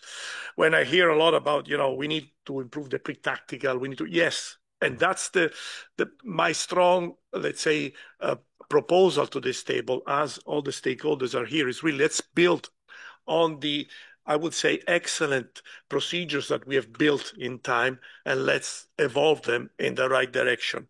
When also we talk, we need to understand more each other. We need really to talk to each other. I heard it from everyone. Yes, and we have a process which is called CDM, Cooperative Decision-Making Process, that needs to evolve and improve. What I would also argue is let's try to avoid that it becomes too many things around. We need to be very accurate, very active on evolving what we have and making sure that what we have becomes even more valuable in the work we do. Now, what is the pain point? I think if I think about potential pain points, I only see one pain point, which is technology related. Why? Because on one side, again, the procedures, I have here the list of description. I will not bore you because you know all the ASM procedures and everything better than me. The procedures are delivering what we need and will deliver what we need if we will, and I'm sure we will, evolve our cooperative decision-making together. On the strategic part, the tactical part, and I also totally agree that we need to be as predictable as possible. But as predictable as possible means also during the tactical phase, when the execution happens, we need to have the best predictability possible within the constraints which was correctly highlighted by General Simmons. How do we do that? You can only do that when you have a very robust technological framework to integrate the data and to make best use of data real time. Do we have that today? No. We have partially, and we're doing with what we have, we can do much more with what we have in order to free up the airspace and close the airspace. But to really have the dynamic use of airspace in this cross-border concept, we really need to leverage programs which are in place, by the way, programs where I think the military need to look at and support eventually, which are around the technological evolution on the main pillars, which is this new service delivery models, which are much more open, and the air-ground integration, so the data exchange, which flows in a much better way, and a seamless airspace design. These are the things that need to happen quickly. We are not the best in being quick in technological improvements in our world, and we need to change speed. That's what we need to do, because again, those constraints, I would say luckily, especially on the civil side, will not go away. We need to win the challenge, and to win the challenge, I think on the short term, we have all the tools to adapt and to make sure that we can continuously support. But as I always like to say, the train let me use an euphemism. Otherwise, the train is about to hit the wall in terms of needs, because these needs are growing.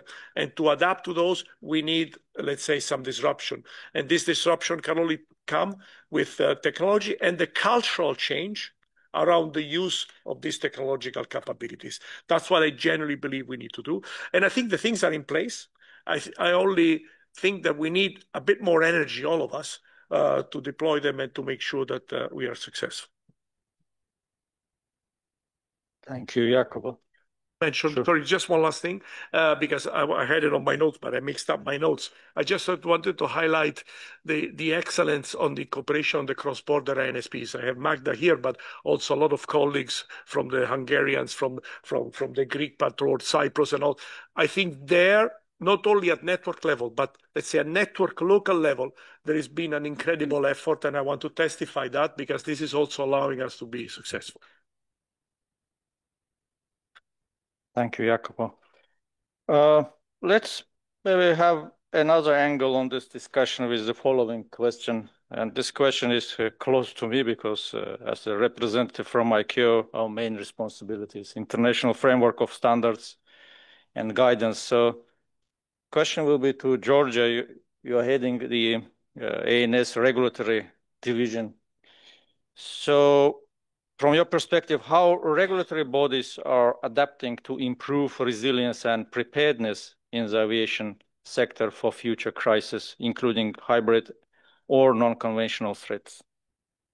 Please. Thank you. On our part, what we perceive in the job we do is that aviation, being a high-risk industry, is required to maintain not only acceptable but high levels of security, thus viable sustainability. We in aviation are risk-averted. We observe ICAO Annex 17, we observe the EU and implement EU legislation, the European Plan for Aviation Security. Through a national security program, we try not to have security breaches or disruption of services. A major issue in the area is the GNSS interference, GPS jamming and spoofing. So far, no major issues have arisen. Using the minimum operations network tool is a must, utilizing EASA conflict zone information bulletins and the safety information bulletins. We are working towards implementing the new Part-IS regulation as a set of rules and guidelines designed to enhance security within the aviation sector, within us. Our state, the Hellenic Civil Aviation Authority in the cybersecurity section has a rigorous program of inspections to all confidential plans in order to tackle horizontally cybersecurity issues in aviation. Cybersecurity procedures for critical infrastructure submitted to the state, and they are examined, and they work closely with government, EU and international agencies to ID every possible threat and mitigate it, if not eliminate it. Thank you. Thank you, Georgia, for this comprehensive overview. Several speakers, I think, mentioned the importance of information sharing. And then my next question will be to Magdalena. How is real-time information shared between PANSA and military stakeholders to ensure coherent decision-making and airspace safety during emergencies? Yes, thank you.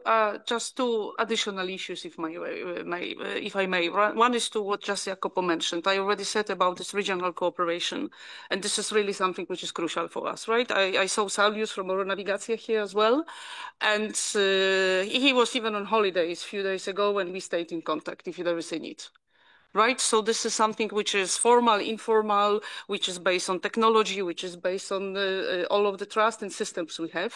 So this is just to confirm, and this is also Jacopo and Razvan doing the regional cooperation here as well with us, and this is crucial because I love really holidays in Greece. However, the challenges in Greece and in Spain are completely different than in our region, and the expectations coming on us that we manage in silence, as I mentioned, right? However, we are also ready for any changes, including the traffic recovery. They are also on our shoulders, right? So this is something that we need to coordinate regionally.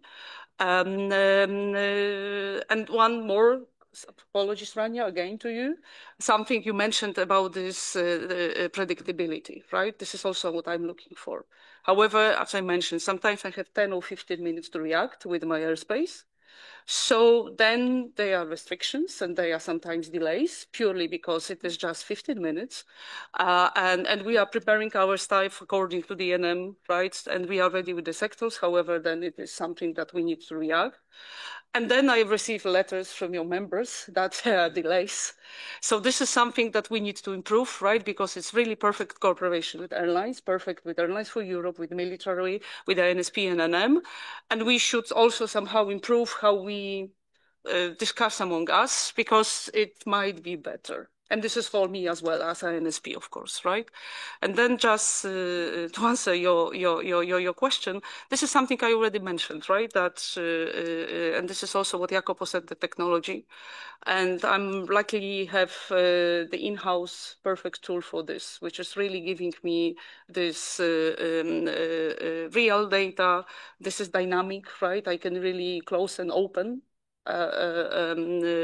within this 10 or 15 minutes time. So I do not book or close the airspace for longer than it's needed, but I can react as well quite quick. And then I give the data to the NM as well. So this is something which is crucial, to be honest, right? And without this tool, I mean, this is not just tool, right? This is the nice system we have. This flexibility and this timely reaction would be probably different. However, we have it. And you know, normally that I say that we have a lot of good technology in Europe. We have a lot of ahead of us. But based on this, what I have with the military, we have no problem with almost real time exchange of information. So thank you. Thank you, Magdalena. So to continue on this topic of improved information sharing, my question is to Jacopo. Are there any recent or ongoing initiatives steered by Network Manager for enhancing the dynamicity of information exchange between civil and military stakeholders in response to evolving security threats? Well, first of all, there's this processes and activities. So the first one, which I would like to reiterate, is corporate decision-making. Maybe just to expand a little bit. Corporate decision-making is defined by the Single European Sky Regulation. It's part of the asset we've been building since a number of years, which is how do we share the information? How do we work on that? Now, on corporate decision-making, it's like a continuous evolving procedure, because it has to look at the evolutions of the environment, technology-wise, operationally-wise, and so. But also has to look at how we work together. So I would really join with what Magda said before around the fact that we need to do better. So that's an area we're working with on two sides. On one, with all the stakeholders to define and specifically to see how to integrate that on all the different civil-military cooperation aspects. And I have some recent examples also on what we're doing with NATO, for instance, to improve the procedures around the rapid air mobility and the exercises on the dynamicity of the updates of the requests of the airspace reservations that can be made every 30 minutes now. So all this is part of the improvements that we're doing and that we need to do. There are also doc requests from the military airspace that we're looking around a different way. So my point here is we have a tool that it's a living, evolving tool that we need to foster and improve. And this is the way forward in order to ensure that we can continuously evolve our response. Now, more specifically, I think then you have the procedures, and also on the airspace management procedure, the famous ASM procedures, we're working hard to improve that. So my call, as I said before, it's really around we need to build on what we had. Let's work to avoid to put new things that we don't need. And I think this is clear for everyone. And let's really ensure that even the most difficult parts where you don't see the contribution, you flag to the network manager. And that's something that we've been doing also, for instance, with EDA for other topics very well, that we need to continuously do.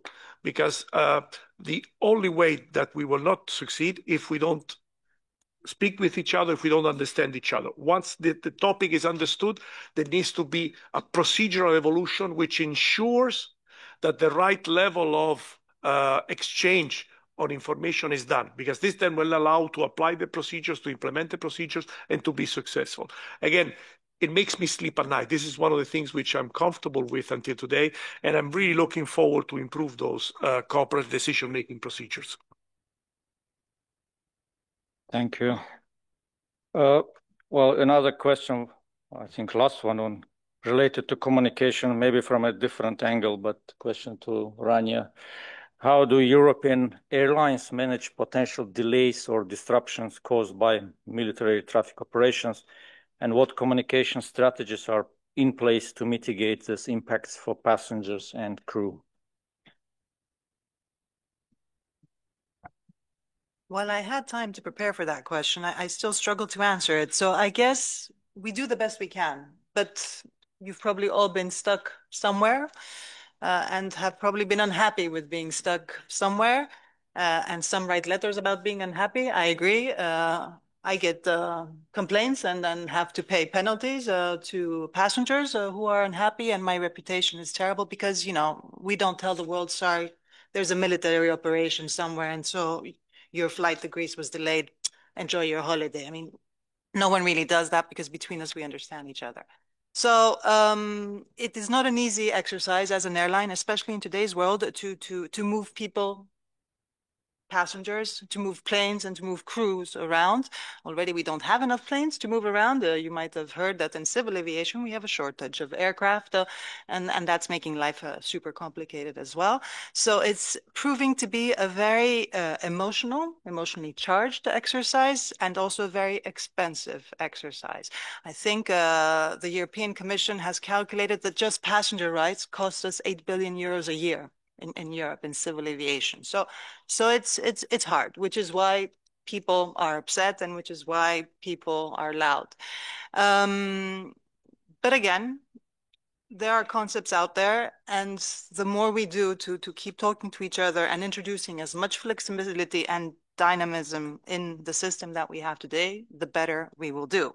So at civil aviation level, we have discussions and procedures in place with number of ANSPs and working with network managers as well. We're discussing, okay, procedures that we tweak in order to give that flexibility in there, and just tell me and I'll move my flights around and you don't need to apply a restriction, and hopefully we will get there.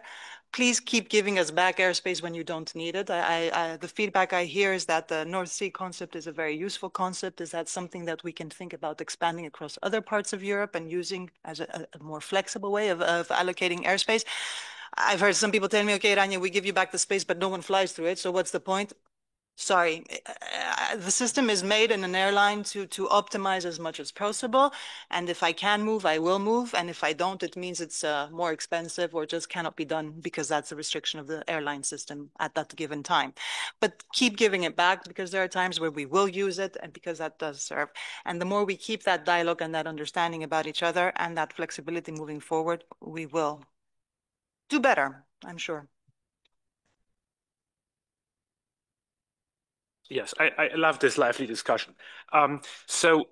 Just in terms of the communication question, I think what is important that there are no bad guys and good guys amongst ourselves. We are always the good guys. You or all of us? All of us. All of us are the good guys. The bad guys are the individuals who are distracting civil or military air traffic. And I think it needs to be clearly communicated and attributed.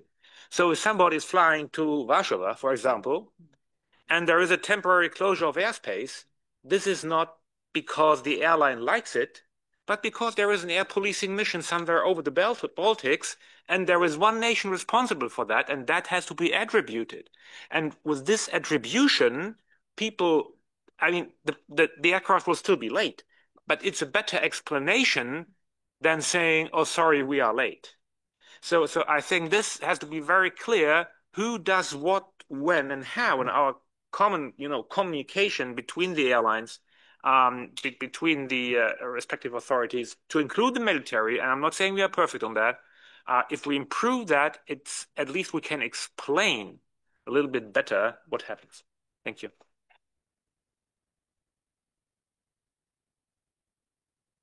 Thank you, General. Since you have the floor, I actually was thinking to ask the next question to you.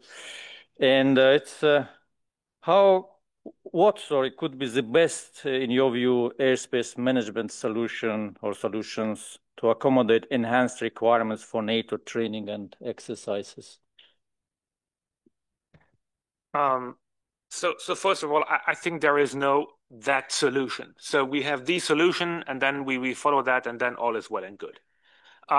It all depends on, is this now a planned activity like the Air Defender exercise? We'll say, okay, 250 airplanes, makes it around 800 sorties, something that can be planned very much in advance with all the tools, and I fully agree with that, with the tools, rules, and regulations that we have in place. And I think it works pretty well.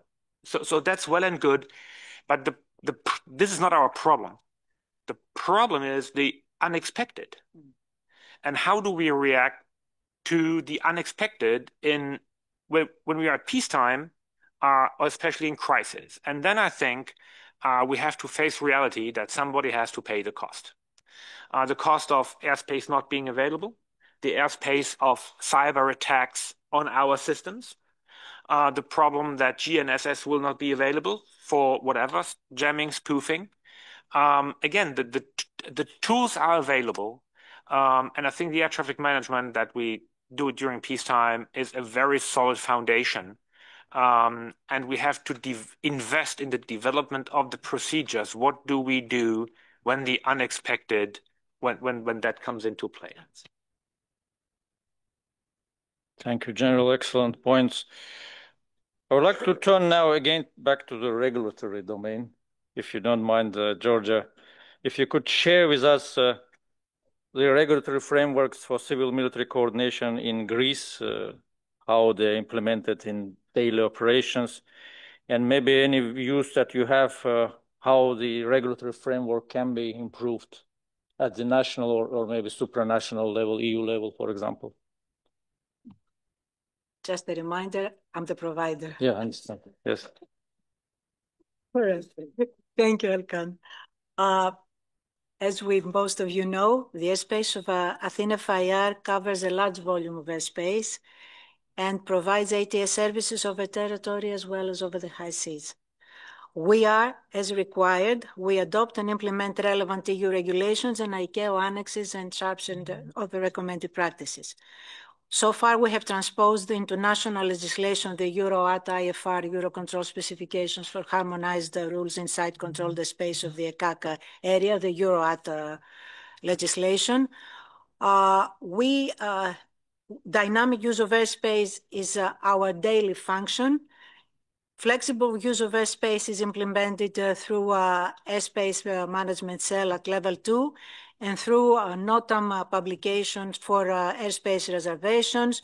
We use the AUP, the Airspace User Plan, publication through the Collaborative Interface for Airspace Management.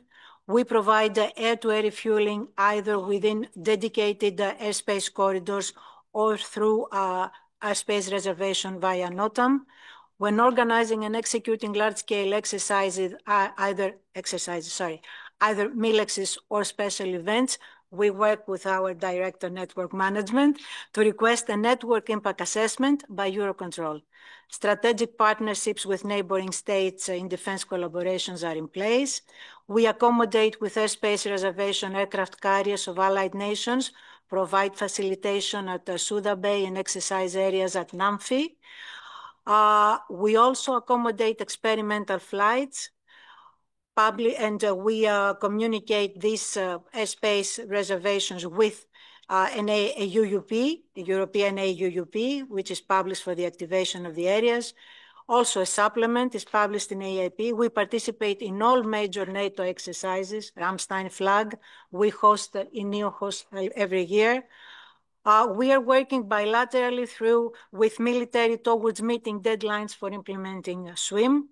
Our Ministry of Defense signed back in 2023 the letter of intent for multinational solutions for provision of cross-border airspace for NATO air activities, and a new CBA with Italy is a positive work in progress.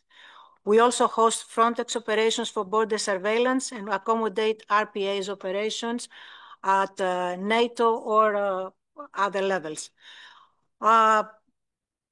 Of course, you understand that none of this would be possible unless legislation and rules were in place and unless cooperation with military was throughout the years, if I may say, top-notch. The near future for us holds a new radar system, airspace redesign, and continuous air traffic controllers recruitment in order to better adhere to the future needs of ATM and further and better implement European and ICAO regulations. Thank you. Thank you, Georgia. One more question from Magdalena, if you don't mind. You already shared with us your assessment of the current ATM civil-military cooperation frameworks, but are there any other lessons learned by your air navigation service provider during the pre-crisis situation at the Eastern European border concerning the impact of enhanced military usage of airspace on local ATM? And since this question also related to ANSP, Georgia, if you have something to share as well, please don't hesitate to jump in. Yeah, there are a few. Thank you for the question. There are a few lessons learned. Some of them I can share. One is just referring to Georgia just said, sometimes I need to deliver despite the regulations, to be honest, right? So this is something that we are heavily regulated, much more than airlines, to be honest, right? And this is something that we need to provide safe and secure service just right now, right? So this is something that we are sometimes well ahead the regulations. So this is the word for the ANSPs, right? And for those who are doing real-time jobs, right? So this is also for the airlines, but this is again that we expect unexpected. So this is how we work. And then, if I may, just one issue I would like to raise here, because I would not repeat what I have just said, right? That the lessons learned for us, and which is really also, I'm thankful to the European Commission for the approval of our performance plan, is also that we really need to think about the current situation and the future as well. And when we need to be ready also with this positive thinking for the capacity recovery, right? And this is something that we need to keep in mind because, again, regulation and all of the forecasts and all of the STATFOR approach could lead us to this completely wrong situation. So the lessons learned for everyone should be that also the over-regulated systems, if needed, can be flexible as it should be, just to allow us to be ready for the recovery, right? So this is something which is the most important lessons learned for me, that even in this heavily regulated system, flexibility exists. The only issue is that you ask and apply. Thank you. Thank you, Magdalena. I would like to ask one more question, if possible, to Jacopo. How is Eurocontrol addressing the increased demand for segregated airspace due to heightened military activity? And what is the impact on traffic flow and capacity management? No, thank you very much. I think I partially answered already. So, as I said before, the overall impact is 1% of the total delay. And the military contribution in terms of environmental impact is around 10%. And this is with the current indicators, which are also, and KPIs, which are also part of the, let's say, the overall performance scheme regulations. We have, I think, the risk is that I repeat myself. We have a very well organized automatic data exchange today with the military partners that allows us to safely manage and operate the airspace in partnership with, of course, civil and military. With this automated capability, we organize the traffic in a safe way.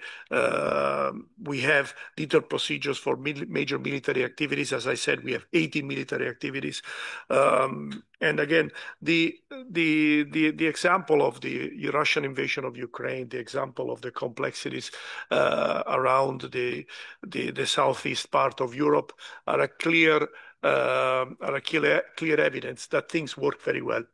And so the only thing I'm worried about is not this evolution and the work that we do. The only thing I'm worried about is that is not enough, let's say, full understanding of the need to have a technological jump on the ground side, especially in order to be able to support the future demands. This thing is not going to go away. This thing is going to continue. So what we're doing today is good, and I think it's enough. I really want to commend the efforts done because I'm only the orchestrator, but the efforts are done by the NSPs, the military part, by the airlines, by the airports. So this effort is incredibly growing. The culture of network is incredibly growing, and this has to be commended. So I'm not worried about the evolution of the procedures. I'm not worried about the CDM. The only thing I'm worried about is really to get the understanding that this industry needs to become, and it's not a slogan, it's something which is very complex to achieve, a digitally organized industry, which means a cultural change of people, which means a robust technological disruption, which means connected with a lot of more automation and a lot of more artificial intelligence. And what I'm saying is not something new, something that most of the most successful industries that are also safety of life have done in the last 20 years. And we are a bit behind.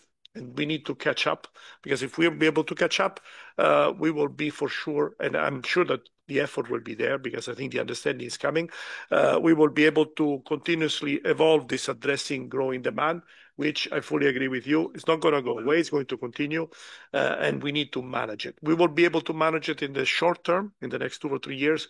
If we don't make a technological evolution, we will not be able to manage it along the way, because saturation and operational procedures with the existing legacy technology will only allow us to go so far. When we will have in 2029, 2030, 45,000. Today we have a peak of 37,000, which will exceed in July this year, every day of civil traffic. In just to give you some numbers, at the end of this decade, we'll have 45,000 peaks. And hopefully will go away, but as I said before, probably will not go away. The military need will continue to grow because of this geopolitical instability. And to match that with the existing, let's say, technological framework, it will be not possible. Thank you, Jakob. I hope this event here will help to push things forward toward addressing those issues that you have just highlighted. And the final question for the panel, I would like to ask to NATO General. I'm sorry, maybe this question will sound a little bit provocative, but that's not the intent. But are we prepared to face future security challenges related to airspace management? Sorry, I didn't get the first words. Are we prepared to face future security challenges? Well, that's a cool question, because I mean, of course we are prepared. If I would say we are not prepared, I think you would cut my pay. So of course we are prepared. The question is, what do we need to do, especially in order to win? I mean, I can even start playing soccer with Real Madrid, but I'm close to ensuring I will not make the first 5 minutes, because then I'm exhausted. So can I play soccer? Yes, I can. Can I play with Real Madrid? No. I mean, I can try, but I will not win. So are we prepared to face the challenges? I think, again, we have all the mechanisms in place, and the foundation, especially because the military and the civil side, we are in 2 different worlds. One is on Mars and one is on Earth. However, we meet in the sky. So we need to find an understanding of what needs to be done on the policy level, on the technical, technological piece, and on the tactical piece.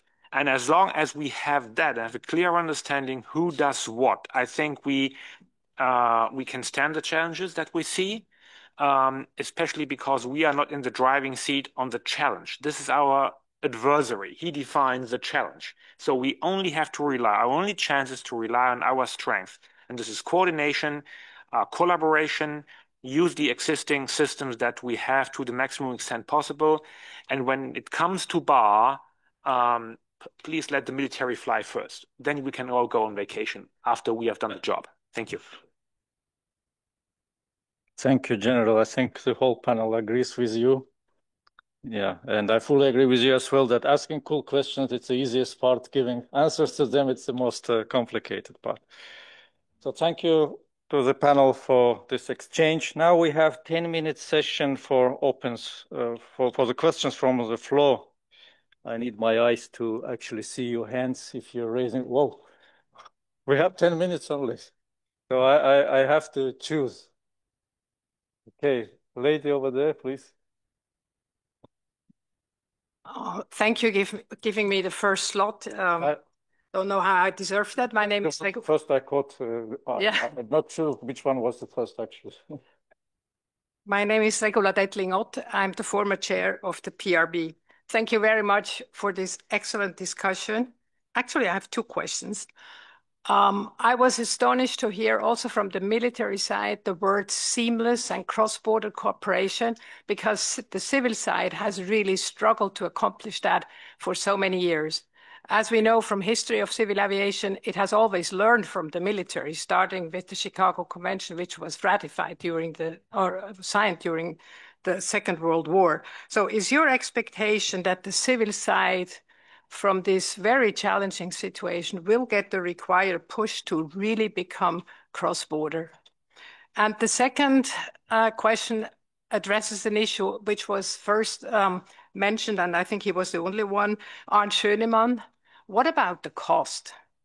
We have not talked about money. The PRB made a study in 2023 trying to better understand how the cost sharing is done. And we realized we got very, very little data. So if we want to better understand the cost and how to share them, the appeal goes to everyone, become more transparent on the cost sharing. Thank you for the question. Anybody from the panel would like to address this question? Jacopo? Yes. Maybe just a first kick to the can. Yes, cross-border is the priority, and there's a lot of work which is already ongoing in terms of cross-border activity. But also, yes, we can do much more. And I think this is now starting to happen. We have just, at the Network Management Board level, agreed on one of the fundamental priorities of the three fundamental priorities for the European network in the short, medium term, the next 5 years, which is seamless airspace design. We need more energy, and we as a network manager are pushing strongly, and we see a lot of maturity in the system. So yes, there is a lot of cross-border effort, lots of things that we are reciprocally learning, let me say, between the civil and military part. And yes, there's going to be a lot more energy in the system to accelerate this cross-border design. And in terms of cost, allow me to answer in a slightly different way. I think it's time to invest in technology, in time to further invest in technology, and it's time to further invest in the air traffic management system, because the years to come are really crucial for successful. Of course, we need to demonstrate, we need to have the clear CBAs and the clear value for money for it, but it's really time to invest in air traffic management in order to evolve it and to make sure that we are able to comply with the challenges of the future. Thank you, Jacopo. I think Rania has a follow-up. Please. If I can build on that, and actually it was also from what you were saying earlier, Volker, how one's on Mars and one's on Earth, and I'm not going to ask you which one's where. I apply for Mars, then I'm alone. I see why. I think I used to work in semiconductors. In fact, when I joined industry, I worked for electronics, and these guys make technology and chips that, 20 years later, you find in something that is completely everyday in our phone today, more technology than what put a man on the moon. And I think that crisis or challenges or difficult, challenging crisis times as we are going through today are also the time to look at synergies. So yes, we are very different, but also we have a lot in common, because fundamentally we're faced with the same thing of our airspace, shared, yours, and then mine, whatever order, who cares? And how do we invest in it and keep it resilient and robust and efficient? And that's where the synergy comes. And also the synergy comes in terms of joint investments, sharing the cost, the R&D, the deployment. There are instruments there for the civil, there are instruments there for the military, and over the next few years, and with this new budget period coming up also at EU level, I think it's an opportunity to really optimize those synergies and make sure that we share that cost in a way that is not only fair, but also smart. So the tech you guys have and will need, the tech that we will need, and what does that do for a seamless European sky sometime soon? Thank you.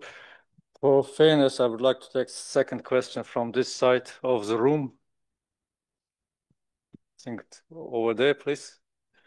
There is no gender equality principles are applied. I'm not using female speakers now. Please go ahead. Thank you very much for the invitation. My name is Stella Veliki. I have studied physics and informatics, and I am a member of the European Physical Society. I am more questioning the new technology, and my question is about the quantic navigation. It's a very new method developed by physics people. It's 50 times more precise than GPS. You don't need telecommunication satellites. You can see the submarine in the sea. It's now tested on military avion, on ships, and on metros, and it's used now as complementary navigation method. My question is, how far are you to implement this new navigation method in the military and in the civil society? The last question is concerning the problem that you have between military and civil aviation. As a normal civil people, I don't see this problem. But my question is, did you use mathematical models with artificial intelligence and risk analysis to solve these problems? We in physics, we have some phenomenon, we don't know what are the results, but using these models, we know the direction to search about the good results.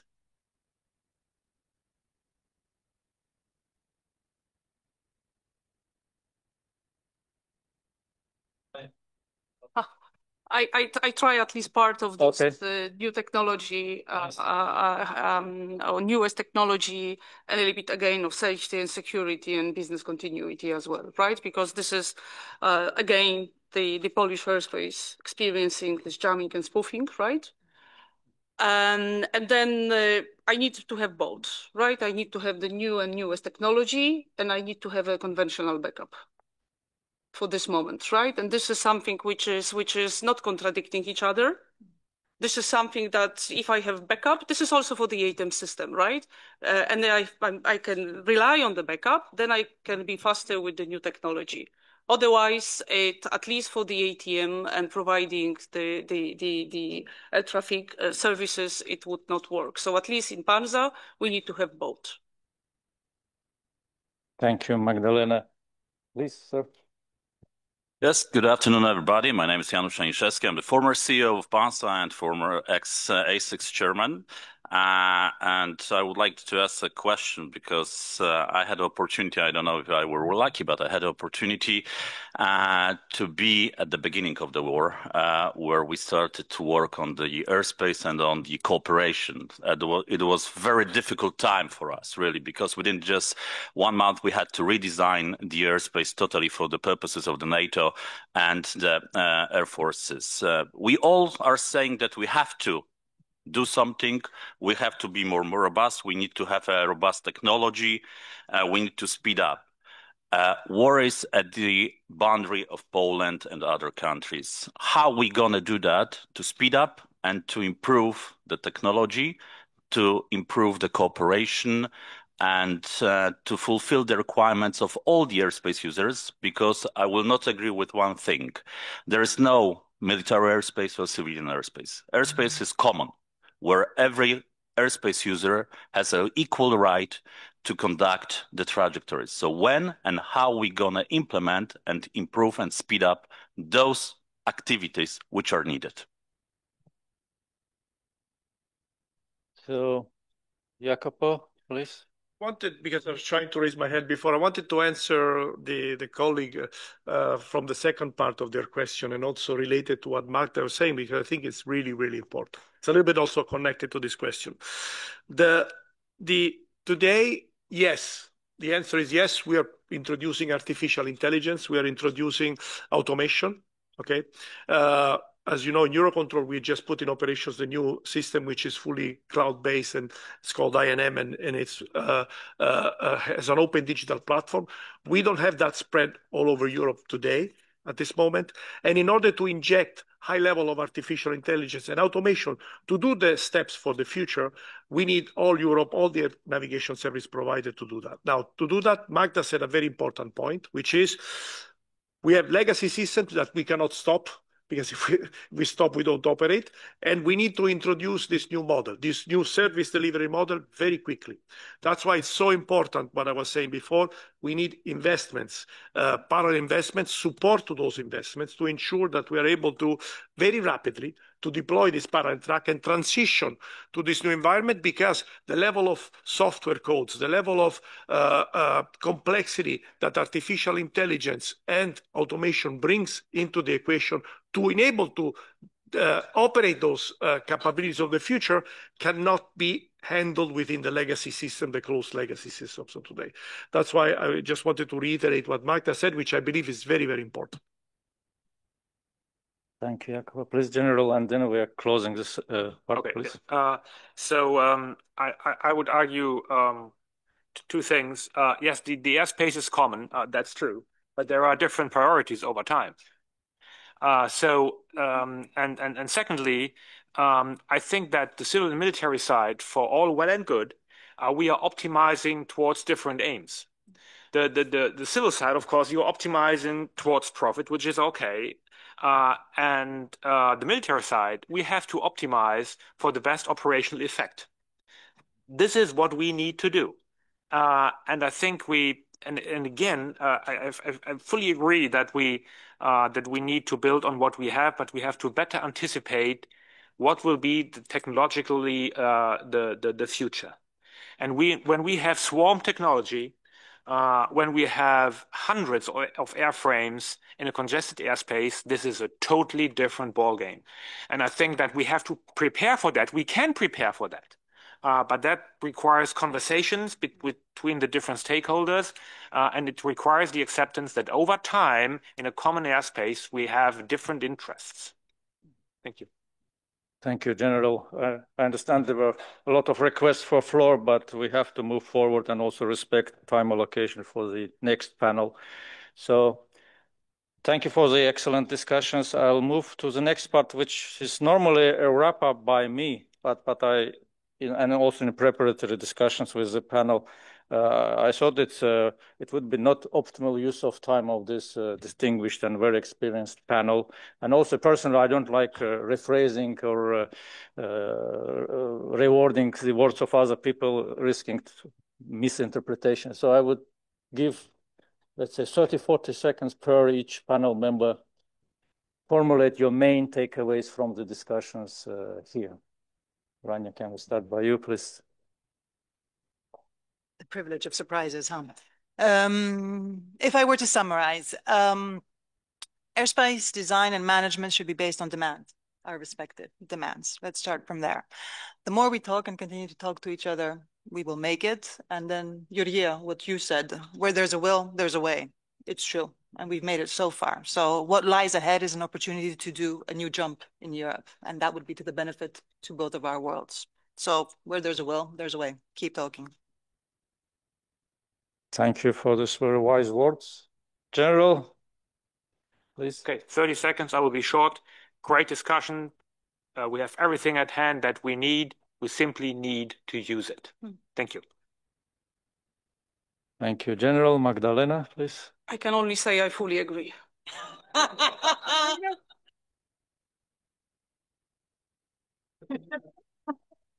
Okay, Jacopo.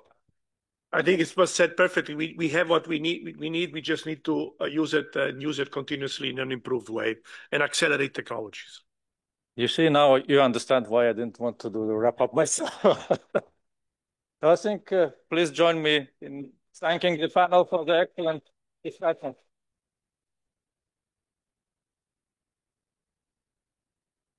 And I pass the floor to General, please. So, ladies and gentlemen, Erkan, thank you very much, for leading this this outstanding panel. Thank you for the panelists for the excellent statements and answers to the questions. Now, I think we all want to go to lunch. To have something to eat, but the discussions that we had can be further on during the lunch break, and I invite you to come back at 1400 sharp. Thank you very much.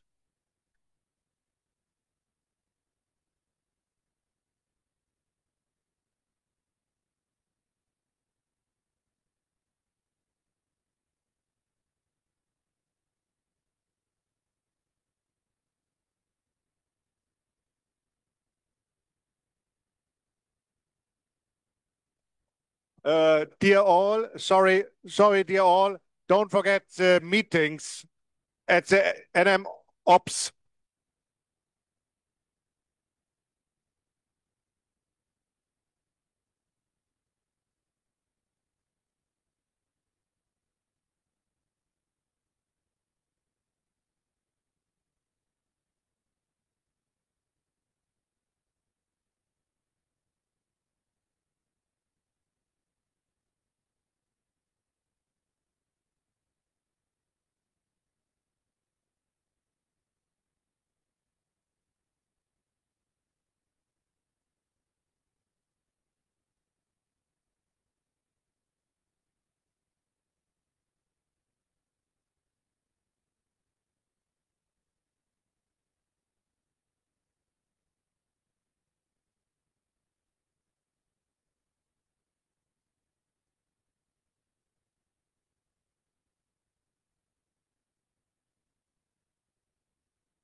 So, good afternoon, ladies and gentlemen. Again, I hope all of you had a good lunch. Some of you maybe a good tour to the ops room. Before we start, with our next keynote speaker, as we are all in aviation, we know that there are so many good sides in aviation, but here and there are some bad news that we got in aviation. Today, an Air India airline crashed in the northwest of India, around 200 passengers and crew on board. So we don't know how many survivors there will be. So this is, the thing that we have to live with in those times. Once in a while, as I said, they are not so good news. Okay, with that in mind, I would like to start now with the afternoon session.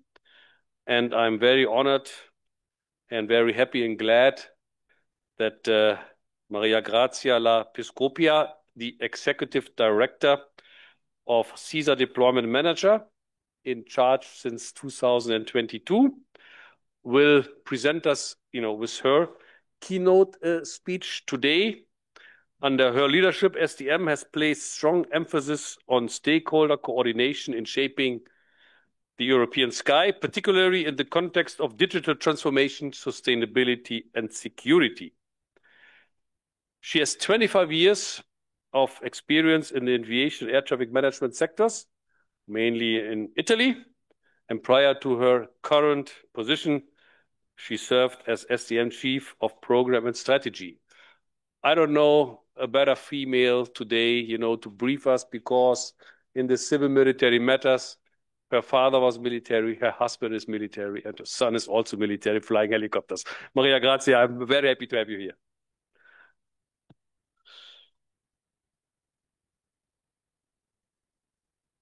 So thank you, Carsten. So I really feel at home today.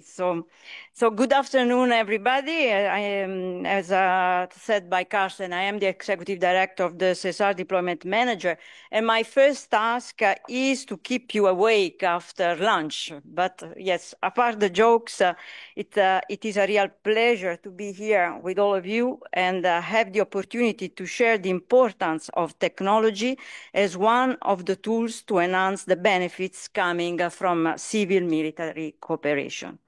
So we all need to recognize that the use of airspace is facing challenges. I think I'm not saying anything new. It was discussed also this morning, but civil and military airspace users have to adapt to a new security environment in a moment in which airspace becomes more congested, with demands coming also by new actors with their specific requirements and significantly different performance, such as uncrewed aircraft systems, drones, high-altitude operations, and new generation of aircraft requiring a larger volume of airspace to operate, to train, and exercise. However, we need to find the best solution to manage all needs in the most performant manner to ensure a safe, secure, resilient, adaptable, and environmental sustainable aviation. A lot. The CESAR Deployment Manager has the task to coordinate and synchronize CESAR implementation in support to both civil and military stakeholders. In particular, we coordinate the deployment of common projects. So the specific regulation that mandate civil and military stakeholders to deploy technological solution coming from CESAR research work. Currently, we coordinate the Common Project 1, that is an ambitious regulation that is by nature cross-border, multi-stakeholder, civil, military, and spans from airport improved operation to free route, from SWIM, that is the way we need to share data in the future, to trajectory information sharing, requiring over 100 of organizations to come together and synchronize their investments for the final benefits of the European network. So we coordinate over 350 projects for a total investment of 3 billion in a little more than a decade. Within this basket, I would like to emphasize the important role military projects have, specifically 30 projects where national military authorities are directly engaged, in most cases actively leading the initiative. But there are also many cases where they really are contributing to the activity, even if not directly leading it. So we worked closely with the MODs and with European Defence Agency and provided support to access funding. Up to now, there are investments for around 190 million, with projects affecting the ATC system, air-ground connectivity, data sharing mechanism, and tools. Moreover, we have another set of projects that, even if, as I told you, are not led by militaries, have very direct impact on civil military operation, also cross-border. And they contribute to airspace management, flexible use of airspace, and of course are implementing even more strict cybersecurity measures. When counting this, we are talking about 330 million of investment that received up to 50% of funding, bringing great benefit to all the European airspace users. So military projects are a part of the CP1 investment. All in all, our 350 projects are set to deliver over 24 billion of benefits to the ATM community by 2035. That is a benefit cost ratio of 6.7. That is really huge. If we look specifically at the CP1 as a whole, so beyond the funded project, the number are even more impressive as they reach the 34 billion of euros. For the military community, this means functionalities and technologies to leverage upon. It refers to airspace management and advanced flexible use of airspace, but also to the use of SWIM, so system-wide information management, to support cost-effective, efficient, digital, and cyber-secure exchange of information. Again, this is just not about ticking a box and securing compliance with a regulation. These are quantifiable improvements that equates to 140 million of passengers' time saved, either through shorter routes and less delays, and into savings of jet fuel and CO2 emissions for over 3.4 billion tons. And this is not just for civil airspace users. Military users benefit of it also a lot. And at the end, the militaries, as we always say, operate the largest fleet in Europe. So again, we are not talking just of numbers. This is an operational reality. In particular, let's do the case of airspace management and advanced fuel, that thanks to the efforts and coordination among Eurocontrol colleagues, NSPs, and military authorities, went from having flexible use of airspace available in just a few pioneer states, as you can see in the picture, to having it available in the news in 2022 all over Europe, with great benefits as increased airspace capacity, better flight routes, and an overall reduction of congestion. And as I mentioned, 2022, it's not by chance, because this has proven that to be of great support after the invasion of Ukraine by Russia, when the geopolitical situation dramatically changed, impacting the usage of EU airspace. In fact, ASM and advanced fuel deployment is essential, not just in normal times, as allows training exercise and operation to be scheduled and conducted without delays, negotiations, or heavy disruption, but also in times of crisis, with a quicker reallocation of airspace portions has happened in the eastern of Europe. I can make an example with Poland, Hungary, Estonia, but not only.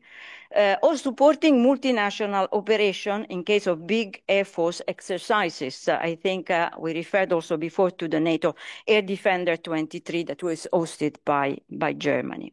So I believe we need to continue working together, accelerate and consider technology as a great support to enhance the cooperation and maximize civil-military benefits. Next steps are important for us, for SDM, for the common project implementation, because in the pipeline we have the implementation of SWIM, and we know how much is important the management of data and the safe and secure especially from a cyber perspective, exchange of data, but also trajectory-based operations. But there is a lot beyond the common project. There is the entire vision that is set in the ATM master plan, which defines what the ATM will look like in the next 20 years from now. And there are clear technical solutions that can further support the civil-military cooperation and integration. So how to face the challenges ahead? So technological investments remain among the priorities to enhance airspace efficiency, safety, and national security. However, I am fully aware that there are elements that should always be kept in due consideration, like the operational needs, the national security constraints, the European NATO security needs, new and variable geopolitical situation, as well as, of course, budget constraints we all have, and emerging priorities for which resource allocation to make these changes is never easy. To conclude, civil-military coordination remains paramount. It has to be embedded into any major decision-making on technology. Working together is necessary, and CESAR Deployment Manager is here to support. There is no alternative to a truly integrated joint approach. I'm convinced that enhanced collaboration can ensure safety, security, and operational efficiency in such a shifting security landscape. Thank you.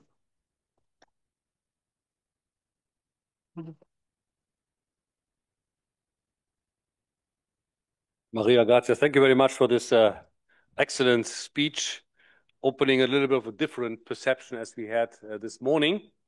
And I would like, to continue with our last but not least keynote speaker, Anders Rex. He is the CEO of NAVAIR in Denmark. That's the air navigation service provider since 2023. And he has experience on both sides, on the military and on the civilian air navigation sectors. He commanded the Royal Danish Air Force for almost 4 years. His career reflects a commitment to excellence in aviation and defense, underpinned by his dedication to fostering international cooperation and ensuring the highest standards of safety and efficiency in air navigation. Anders, it's a great honor to have you here. Please take the floor.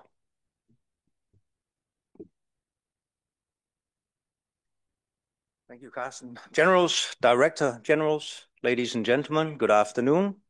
I actually learned from a German professor once that you should always start out with a joke. Well, he didn't, because as he said, I'm German, but I'll try anyway. Do we have the briefing up somewhere? There we go. How do you know that there is a fighter pilot in the room? Exactly. I'm glad we got that straightened out. That's not why I'm here today, though. I'm here to talk to you about how Denmark has implemented a new airspace structure to accommodate the F-35 training requirements, and hopefully to give us all a sense of urgency to collectively step up and start finding common solutions to the dilemma of increased civilian air traffic at the same time as increased military training requirements in a fixed mass of air. As Carsten said, I've been in my current position since October of 23, and prior to that, a number of positions during 33 years in the Danish Defence. And of particular interest in this context, I did command the Royal Danish Air Force for 4 years. And as commander, I was delegated the responsibility for the operational parts of the Military Aviation Authority from the Minister of Defence via the Chief of Defence. I was responsible for airspace management from the military aspect. And that included many aspects resembling the task of the civil aviation authorities and ANSPs do in a civilian context. It also included a squadron from the Air Force in the Air Control Wing, integrated physically and mentally, I might add, in the Copenhagen ACC. So we talked this morning, there was talk about who owns the airspace. When I started my flying career, I had a good idea that we owned the airspace. But throughout my career, we've seen budgets shrink and also what has felt like an almost proportional decrease in our access to the airspace. During my first years in the F-16, we flew uncontrolled VFR at all altitudes and all airspace classes. Then we got limited. Now we could only do it below flight level 285. Later on, flight level 190. And with what felt like an ever-increasing number of restrictions when we were doing our setups in the temporary restricted areas. At the same time, since joining the Joint Strike Fighter program in the late 90s, wow, we have known that the F-35 was coming with new amazing capabilities, advanced radars, and long-range weapons. We have known it would require larger training areas for years and years. So let me start us off with a hypothetical question. Have we, as airspace managers, spent the time wisely preparing for it? It's hypothetical. I believe that we are entering a new era in airspace use. The operational requirements of 5th-gen fighters, such as the F-35, are fundamentally different from what we've been used to. These aircraft require access to significantly larger airspace volumes, not just for supersonic flight, but for advanced sensor fusion operations, networked operations, and realistic joint force training. In fact, to my knowledge, the manufacturer recommends a 100 by 200 nautical mile airspace. As you can see in the red box on the screen, in Denmark, that would mean almost all of the available airspace and would be a totally unrealistic ambition. So instead, a joint airspace project between the Royal Danish Air Force, the CAA, Trafikstyrelsen, and Naviair has resulted in the opening of 2 new training areas for the Danish F-35s as of May 15. The 2 areas represent the requirements for both sea and land-based missions. And the overall aim has been to ensure a balanced approach and compromise between civilian and military needs and requirements. From an ANSP perspective, it has an impact on the National Performance Plan as far as a capacity decrease, and a decrease that doesn't reduce the number of air traffic controllers because of increased complexity. But it also means a potential reduction in en route revenue and potential performance plan penalties. For airspace users, it means less flexibility, reduced horizontal flight efficiency, and delays. So obviously, the aim of the project has been to balance these and other potential consequences. It's still too early to measure the real-life consequences, but from the ATCO training we conducted prior to the opening, we know the complexity increases. We expect a move of the traffic on northeast and southwest flows to go out of Danish airspace as depicted on the yellow line. The dark portion there on on this picture is the Danish FIR, except for the westernmost part, which is delegated airspace from NATS, UK. That's where you can see the vertical yellow line. The red line is the routing when the westernmost F-35 area is not activated, and it's obvious that not only must the aircraft fly a longer distance, it also almost entirely circumnavigates the Danish airspace. As we are still in the transition phase, our current focus is on reducing the effects on our airspace users, and at the same time, we're closely monitoring the changes to flows, the effects on our capacity targets, and the subsequent economic consequences. And obviously, based on our findings, we will adjust to alleviate the negative effects as much as possible. This is a map of Europe, just so you know it. Now imagine large military training areas across Europe as more and more allies and militaries receive their new fighters. This first picture you recognize from a previous slide, but more training areas will be needed. And the next clicks is hypothetical, just so you know it.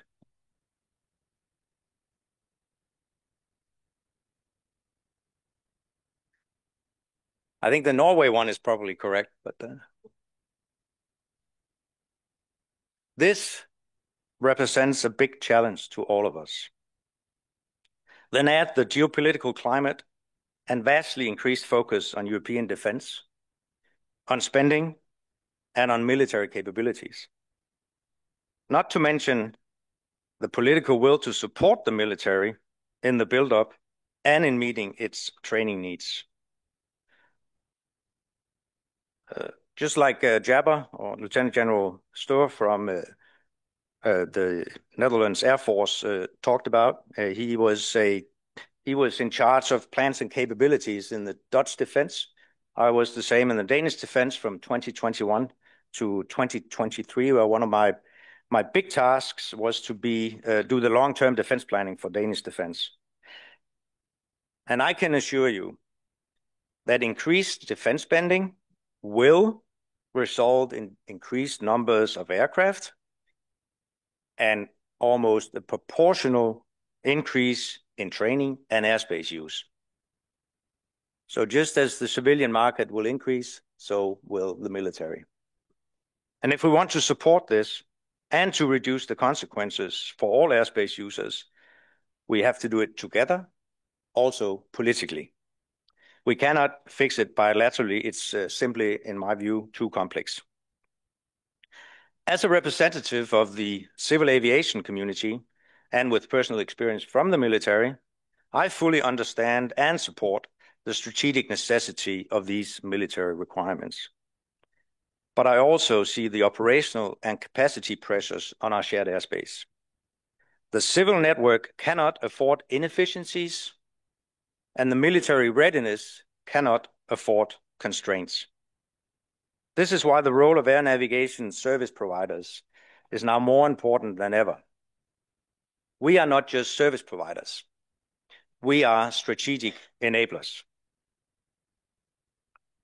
If we want to future-proof European airspace, we need to think beyond segregation and start co-designing airspace solutions that deliver on both civilian and military priorities. This could include smarter activation models, data-driven planning, common operational picture, just to name a few. And our challenge is not whether we can accommodate these needs, it's how we do it and how we do it together, proactively and transparently. Only then can we maintain both safety, security, and efficiency in a complex and contested sky. It must be addressed at a European level, jointly between EU, NATO, intergovernmental agencies, users, governments, and so on, to agree on priority and balance.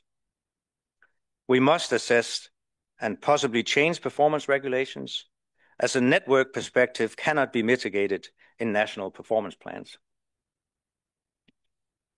Analysis and assessments on both network and national impact has to be done centrally, and trade-offs have to be agreed and accepted also at an EU level.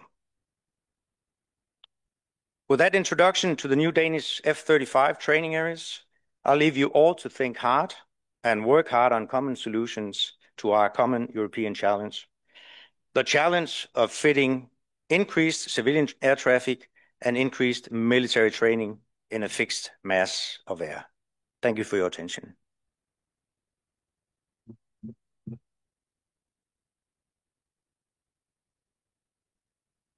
So, Anna, thank you very much for this outstanding briefing. And let us with food for thought, I think, for the next weeks and months to come.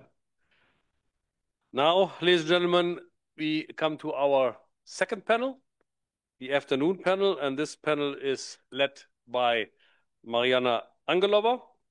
She is the Stakeholder Relation Manager in Eurocontrol's Civil Military Cooperation Division. She has 40 years of experience in aviation sector. She is also the secretary to the Military Air Traffic Management Board and the Military Harmonization Group. Prior to this engagement here at Eurocontrol, she worked at the Bulgarian Civil Aviation Administration as an international relations officer and senior air traffic manager expert and auditor. Mariana, I give the floor to you to introduce the panel and the topic. Thank you very much.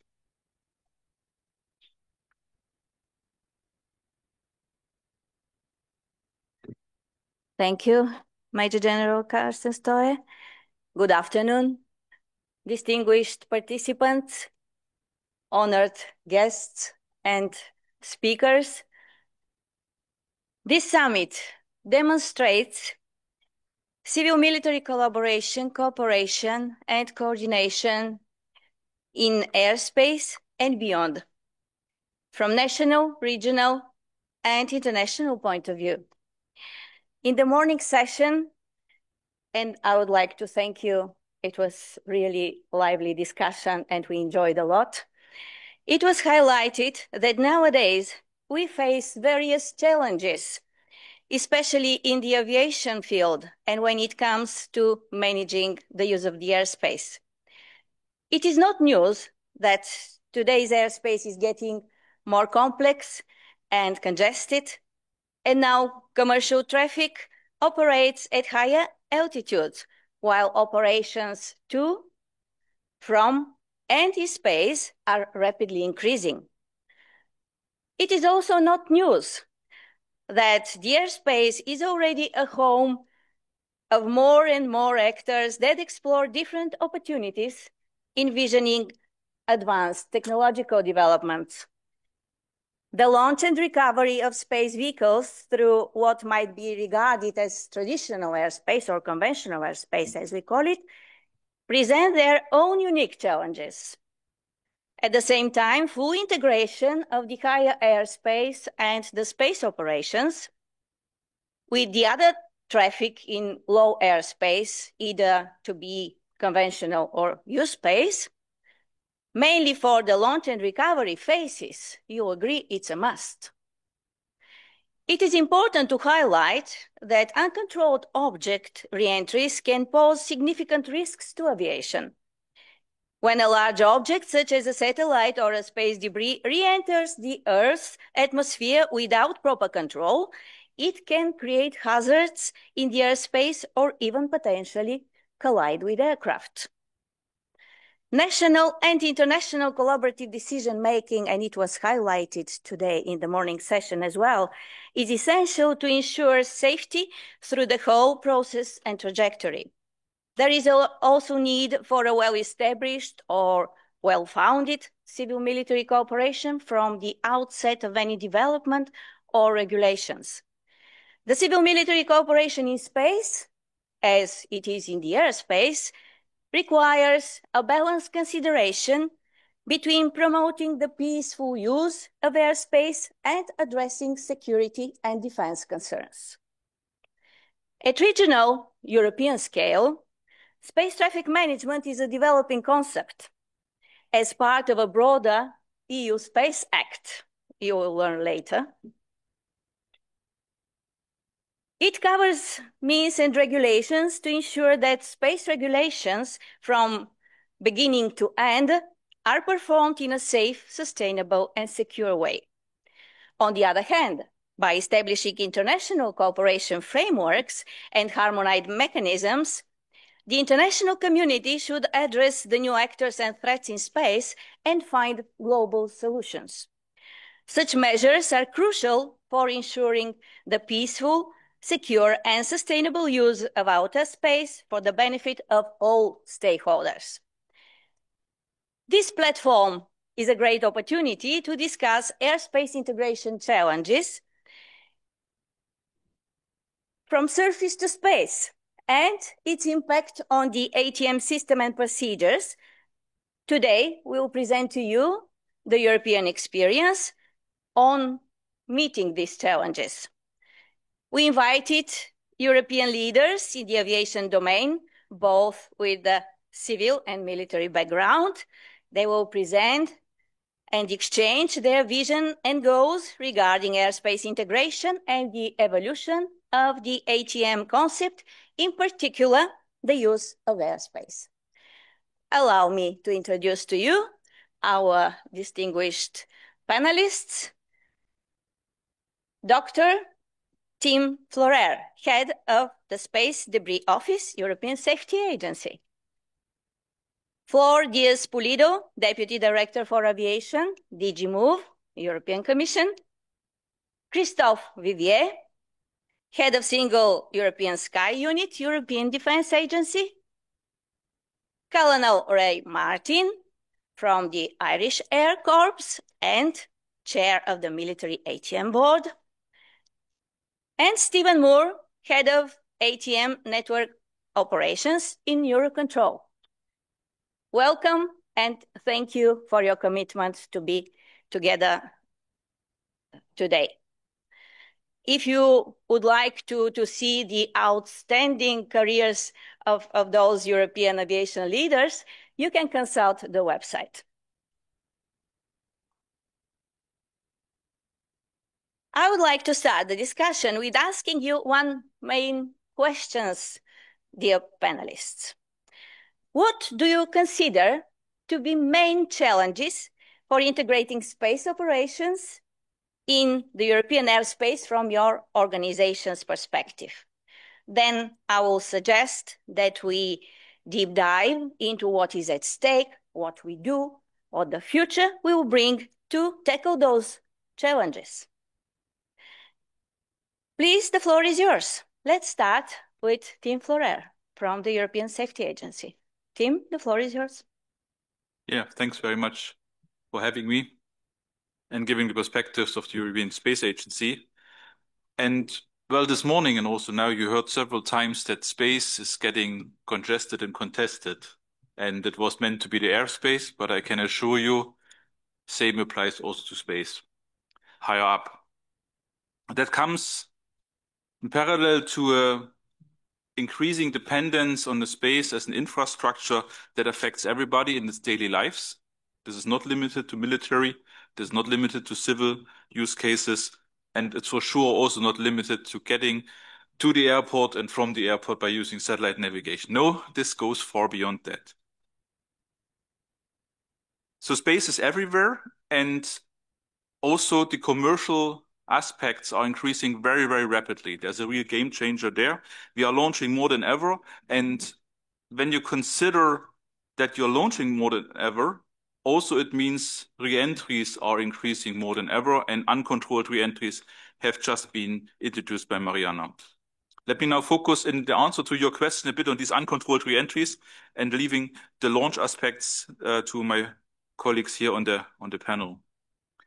When you look at the statistics, and I have the honor that my office releases every year a space environment report, we see that we have now re-entries almost daily. And re-entries not only of small debris objects, but we are seeing this also of larger objects. Some of these pieces may survive and even reach ground, and by that, obviously go through the airspace. This is not a surprise.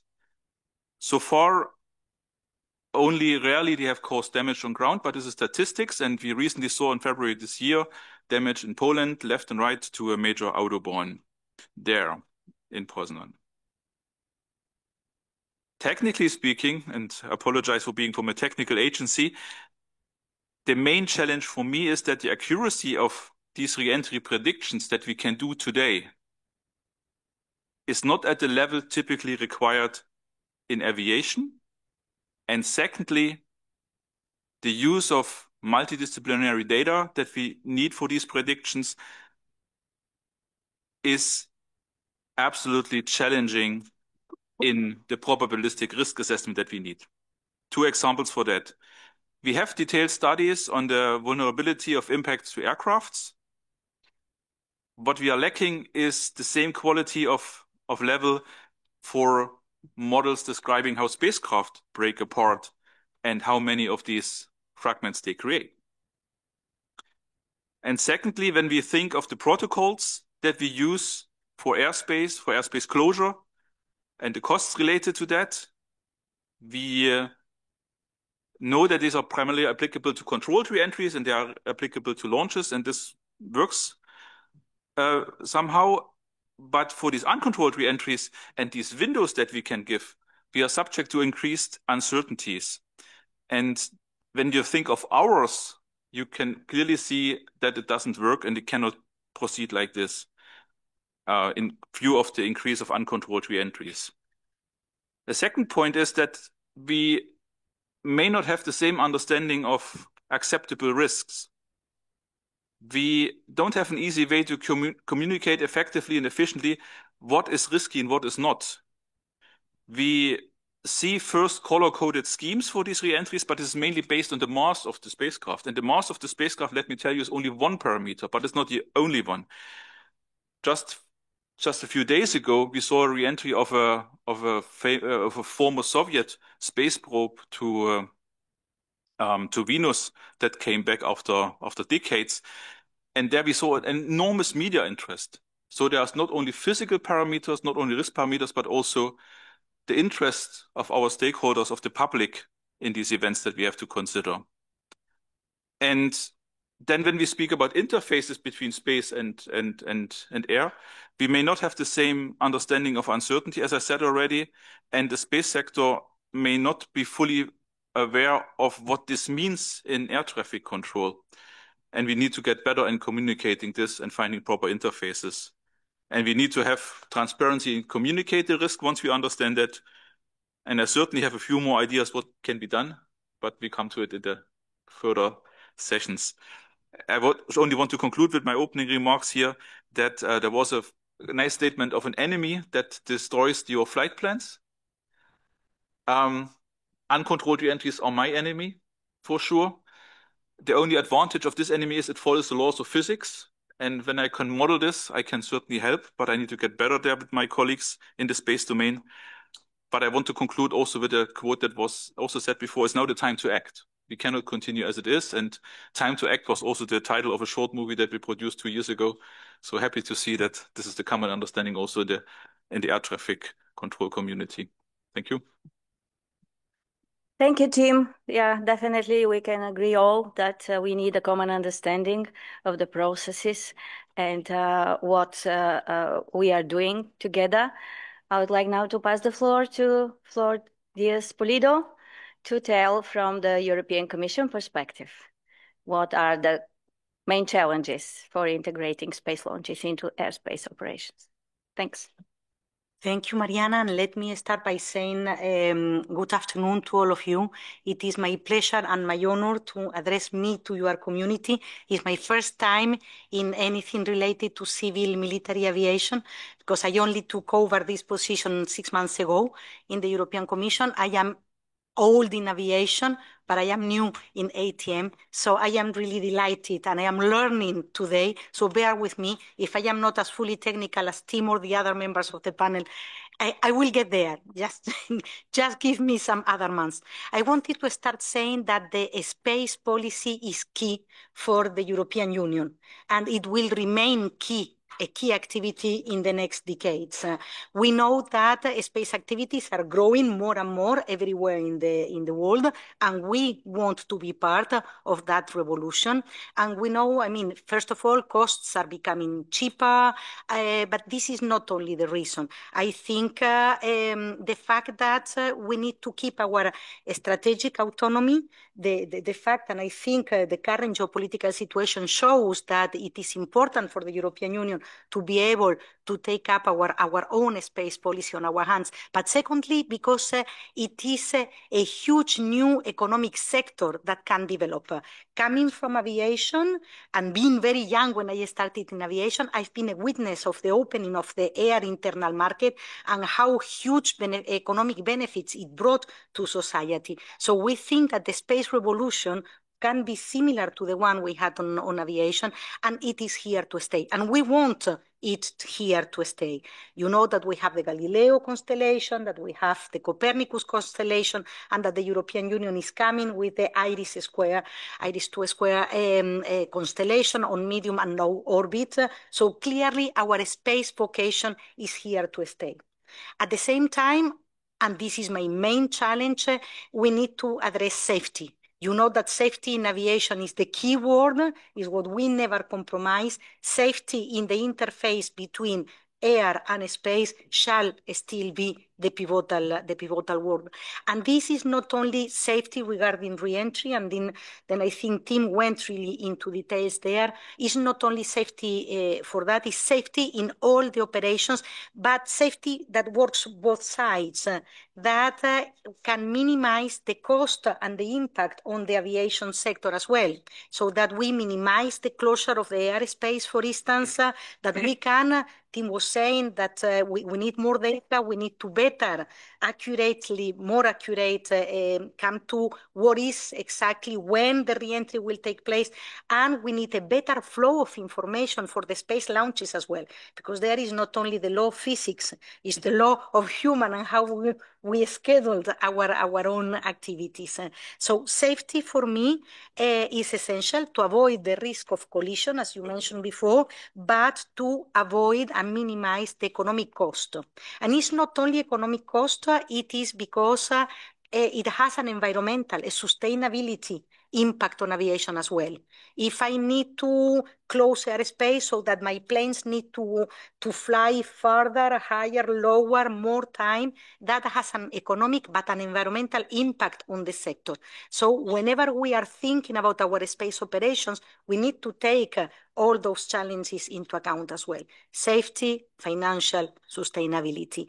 And of course, I mean, and the large majority of this meeting room knows better than me, we need to ensure the challenge that it means security and defense. Is not only the civil cost, but it is how it can impact the national, our member states' security and defense. And I will not get into the space debris because I think Tim really covered that a lot, but we think that another challenge, if I may, Mariana, and I am closing with this, is how we can better coordinate the interface between space traffic management and air traffic management, that the flow of data goes really in both directions, because that is the only way we can minimize the impact on aviation and understand better what are the real safety risks that we may have. Our vision is an integrative and a network-centric collaborative approach. I will develop that a little bit more, but we really believe that with space, national borders are not really meaningful. We need really to have a regional vision and a regional management of the risks and of the economic and potential benefits that the space can bring, including for aviation. So that is my first intervention. Back to you. Thank you very much, Flor, for your comprehensive overview and intervention. Yes, you stressed that safety is paramount. We all agree with that. I would like now to ask the EDA perspective on what are the common challenges according to European Defence Agency and maybe personally you, Christophe Didier. Yes, thank you, Mariana, and many thanks, Carsten, for the invitation and for the perfect organization of this summit. Very useful. Many thanks. The problem when you are speaking in the last panel is that many things have been said already, so you need to try to be innovative. I will also start by saying that because you did not do that, Mariana, that I'm also a fighter pilot. No, more seriously, we addressed this morning the challenges to integrate or to fly together in the same sky, keeping in mind that the airspace is more and more congested. And now we have also another challenge that we have to face together is to address the integration of new entrants in the airspace. Being space launches and recovery, but also aerospace operation and different types of drones. So this is a challenge we have to face together because, as said this morning, there is no civil or military airspace. There is one airspace used by all stakeholders, and this is also the case for space. I will start by maybe recalling some elements in relation to the EU defense landscape. And I will start by the strategic compass that was published in 2022, and this strategic compass highlighted 5 critical domains: land, sea, air, space, and cyber. And on the military side, we are used to work in all these domains. We are also talking about multi-domain operations, but particularly air and space, and I would add cyber, that is transversal to everything. Air and space are closely interlinked because obviously to go to space, you have to cross the airspace. And also because we are using space-based services for aviation. So the two are interlinked, and as said already, the two are contested and congested. So we need to keep that in mind. However, while there is an EU space strategy for security and defense, we need to acknowledge that we don't have any strategy for the airspace and for the air domain. While this is my personal perspective, a strategy might help to ensure the consistency between the two domains and to build up a seamless airspace between the airspace and the outer space. So this is one point to take into consideration. It might also integrate all cyber risks. Regarding the EU defense landscape, allow me also to highlight the white paper for European defense readiness 2030. 2030, meaning tomorrow. And it is stated in this document that Europe's freedom of action in air and space is increasingly threatened.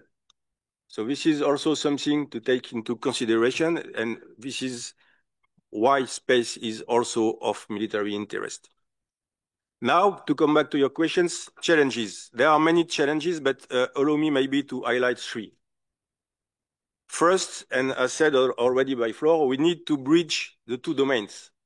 So far, we tend to work separately in the airspace domain and in the space domain, but now we need to bridge the two domains. This is important to ensure, as said already, the consistency between space traffic management, airspace traffic management, and maybe also U-space, because now we need to build up a seamless airspace almost from ground up to the outer space. So this is something that is important, and this is a huge challenge.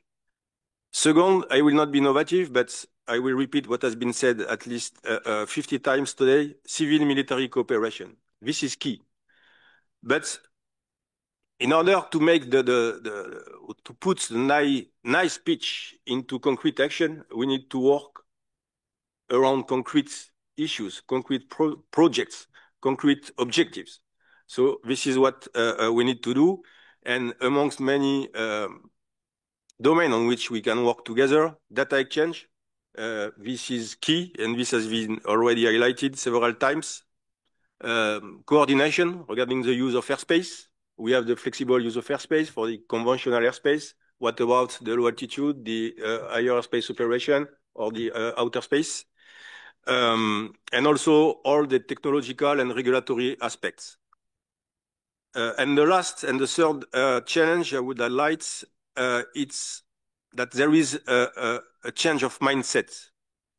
As said also by Flor, the current model and working only at national level will not work with the outer space, even with higher space operation.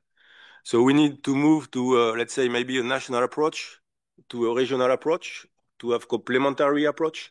But obviously, we need to change the mindset. The current model maybe will not work in the future with an airspace that will start from the ground up to the outer space. That's it regarding the three main challenges from my perspective. Thank you. Thank you, Christophe. You touched the civil-military cooperation and you emphasized on the military point of view, but you're right that everything starts at national level first, the civil-military cooperation. So I'd like now to ask Colonel Ray Martin, from a national perspective where the state plays a vital role in managing the airspace. Would you please tell us what, from your perspective, are the main civil-military challenges? Okay, I think thanks very, very much, Mariana, and thanks to Eurocontrol for the invitation to be here. I suppose there have been several times we have talked about congested and contested.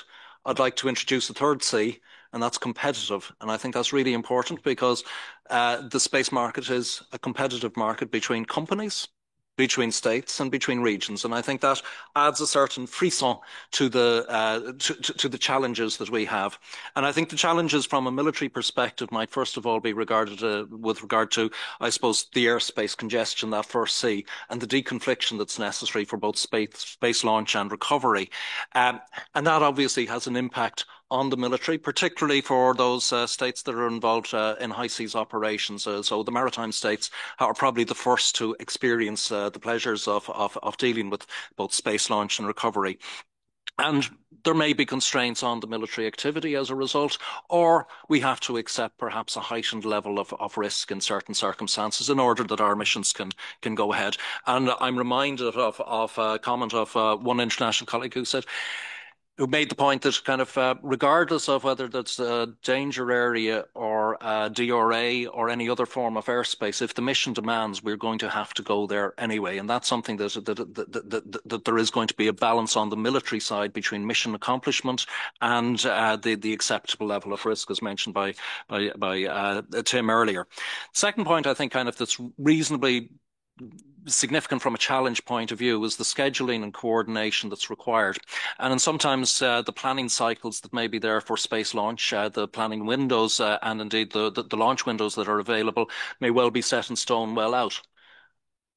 That means that kind of if the military is involved from a very early stage, the planning cycles may not match up because the military will often have a much shorter planning cycle, particularly in relation to live operations, a longer planning cycle in terms of exercises.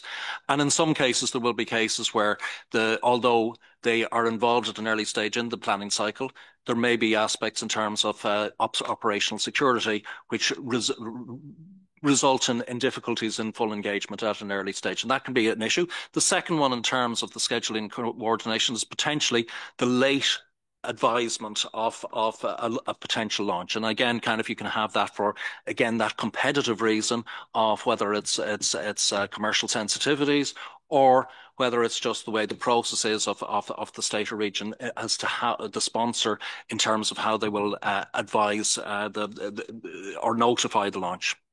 I mentioned the operational security risk. That's a key one from a military perspective, that effectively our engagement may be limited in terms of what we know we expect to be doing at a particular time, but we can't fully engage in terms of the discussions, particularly when we're dealing with a commercial operation as opposed to maybe a state operation. And indeed, we also have to bear in mind that although kind of it may be necessary for the mission accomplishment to go into an area of notified hazard, that also in itself is providing an operational security risk, because we are advising that there is something of interest in there that we will take a heightened risk in order to carry out that mission.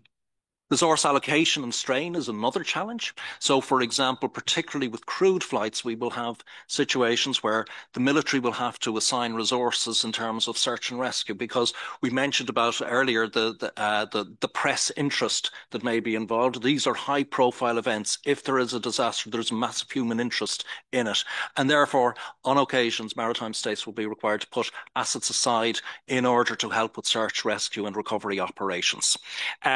Also, in terms of resourcing, this is a growing area, and it's a growing area of demand for scarce resources on the human side. And we have to think that this is not only a technological problem or a challenge, it's also a human resource challenge as well. And training and keeping and building experience in the area will be important for the military.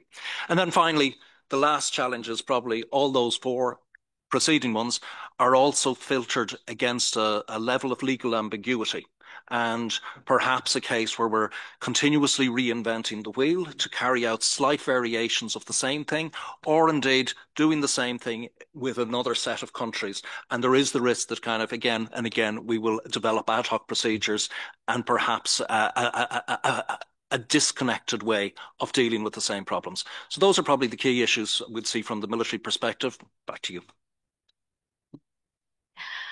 Thank you, Ray. Yes, the nations differently approach those challenges. They are very fragmented. You're absolutely right. But as Flor mentioned, we look in Europe into a network-centric approach. So I'd like to ask Stephen, how do you really manage and address the civil-military challenges into the network manager activities and from network perspective? Thank you. Good afternoon, Mariana. Ladies and gentlemen, thank you very much for the opportunity, and thank you, Carsten, for inviting me to be here. It's a great pleasure. One of the advantages of being the last in a panel of 5 is that you get to listen to your panelists thinking, bugger, they've just said what I wanted to say. And so I've crossed off most of the things because they've all been covered. However, when I learned to fly, when the RAF taught me to fly, don't worry, Anders, it wasn't in a fighter plane, and nor am I vegan. That's the other joke. How do you know if there's a vegan in the room? But when they taught me to fly in a Cessna 152, I learned very quickly, like Tim, that what goes up must come down. And from the perspective of the network, launches are one thing. Off-nominal events of launches are one thing. But the return of debris is another. So rather than go through the list that I had and all the points that I wanted to make, I thought I'd give 2 examples. My list, for the record, just so you know, I did my homework, Mariana, communications, the coordination from a central perspective, and what's the real risk of re-entry, uncontrolled re-entry. So those would be the things that I would raise. But let's look at a couple of examples. One from 2022, where the Chinese space rocket, the CZ-5B, the Long March, was launched as part of their program to re-equip or continue building their International Space Station competitor. And they launched, and within 5 days of the launch, part of the rocket body was returning to Earth. For anyone who has any understanding of these things, I apologize profusely for my lack of technical understanding. However, a great lump of metal and concrete, it seemed, was coming back to Earth. Something in the region of 30 tons when it was built, and was not expected to disintegrate massively into many, many small, non-dangerous fragments. As part of the European Aviation Crisis Coordination Cell, we launched a series of information teleconferences about the risk, excepting we couldn't say what the risk was. And embarrassingly, 4 years later, we still can't actually say what the risk is, to Tim's point and to Floor's point earlier. And of course, Floor, from the EACCC perspective, we work closely together there. We're working on it, but we're not there yet. It relies on many things, not least, of course, ballistic coefficients, as well as materials in use, etc., etc. However, back to the real story. So we advertised, we promulgated the fact that the debris was coming, and we knew after the launch, so with about 4 days' notice, that we had a 15-hour window of the re-entry. For those of you that don't quite recognise, the orbit speed of one of these lumps of metal is about 85 minutes around the planet. So I've sat there with my colleagues in the Network Ops Centre looking after the Eurocontrol airspace thinking, well, we might as well just close our eyes and pin the tail on the donkey to work out where this is re-entering. We had no idea. Even just before the re-entry, we still have a window of about 45 minutes, if not a bit longer in some circumstances. So again, although we know the trajectories it will re-enter on, we don't know where it's going to do it. As a result, anyway, trying to cut this story into something shorter, Mariana, we had the Spanish a couple of days beforehand saying that they were going to close some airspace along one of the trajectories. There were 2 trajectories over Spain that could have been affecting it. One, they decided to close based on the information at the time. The other, they decided not to close. So with the colleagues in the Ops Centre, we built the airspace restriction. We activated in time with the Spanish, and there we had it. Portugal didn't close airspace, and bearing in mind the airspace of Portugal is huge when you consider the Atlantic airspace, they didn't do a closure. Italy were adamant, they were on the trajectory that they wouldn't close. And on the morning of the re-entry, the French minister panicked because Spain had closed and decided with 20 minutes notice, panicked is probably unfair, but noticed, and closed the airspace with 20 minutes notice, which caused carnage for the traffic that was transiting the Mediterranean that was turned back by the French controllers because they'd closed their airspace. And so what we ended up with on the day was the Spanish airspace closed for a portion of it, and aircraft circling or going round it, concentrating aircraft either side of this closure, bearing in mind the trajectory went round the globe. What the rocket did was decide not to re-enter on that trajectory, go all the way around again and re-enter on the next one, which was through the Spanish airspace, above it, admittedly, by many thousands of kilometers or whatever, but above it on the second trajectory, and it re-entered on that second trajectory. So actually, despite the best will in the world, with all the information that the Spanish had in their crisis cell, we still ended up with a big closure of airspace, but with airspace around it that wasn't closed. So we really need to have a coordinating point. And for those of you that haven't yet seen the colleagues of mine outside on the Space Desk demonstration area, I urge you with your cup of tea and your chat on the way out to go and have a look at them. And the second story is much more recent. I don't know whether it was Jeff Bezos or someone else. None of them are on my Christmas list anyway. But they decided the Atlas launch of a couple of weeks ago. We were given 6 days notice in Europe by the FAA that a launch was coming from Florida, and it was launching, and part of the debris response areas, we'll explain that in a second, were coming into Europe. So with 6 days notice, the United Kingdom and Ireland particularly, because they were affected through the southwest approaches of both, across the very southern point of Ireland, and then into Cornwall, over the top of Newquay, Cardiff, places like that. And then, coincidentally, after the French pushed back, the debris response area was stopped at the French FAR boundary by the private company that was doing the launch. So they had their launch, they had the area that they were going to launch, and then they have these debris response areas, which in American air traffic terms are areas where the controllers are allowed to transit through the restricted airspace perpendicular to the direction of the rocket body. And if there's a problem with the launch, an off-nominal event, and they press the button to destroy it, or there's a problem, the controllers have to avoid the airspace. But the airspace is only usually 5 minutes flying time maximum long, so the aircraft that are already in it will leave before the debris gets to them. So they have this procedure all sorted. Nick and others will know, with 6 days notice, they said, so the debris response areas come into Europe. And we all went, you what? What do you mean debris response areas? What are they? And so even if we're talking in a wider European context here, external to Europe, there are still effects of space launches and, whether they be off nominal events or space debris re-entry, coming across. During the launch, it got delayed a couple of times. We ended up in Europe with a crisis situation. Spain and Portugal lost its power. You may remember it, some more than others. Ironically, due to a surge from power generation of solar, but that's another story. So with the power loss, we had communication issues with the countries involved. And so I phoned our friends at the FAA, and Biruk has just left, but they were wonderful. They just facilitate this launch. It's a private launch to the point of commercial versus state. And so they spoke with the launch operators and said, look, there's a problem in Europe. Can you please delay your launch, or can you do it another day? Eventually, the response was no. But the FAA challenged and pushed back.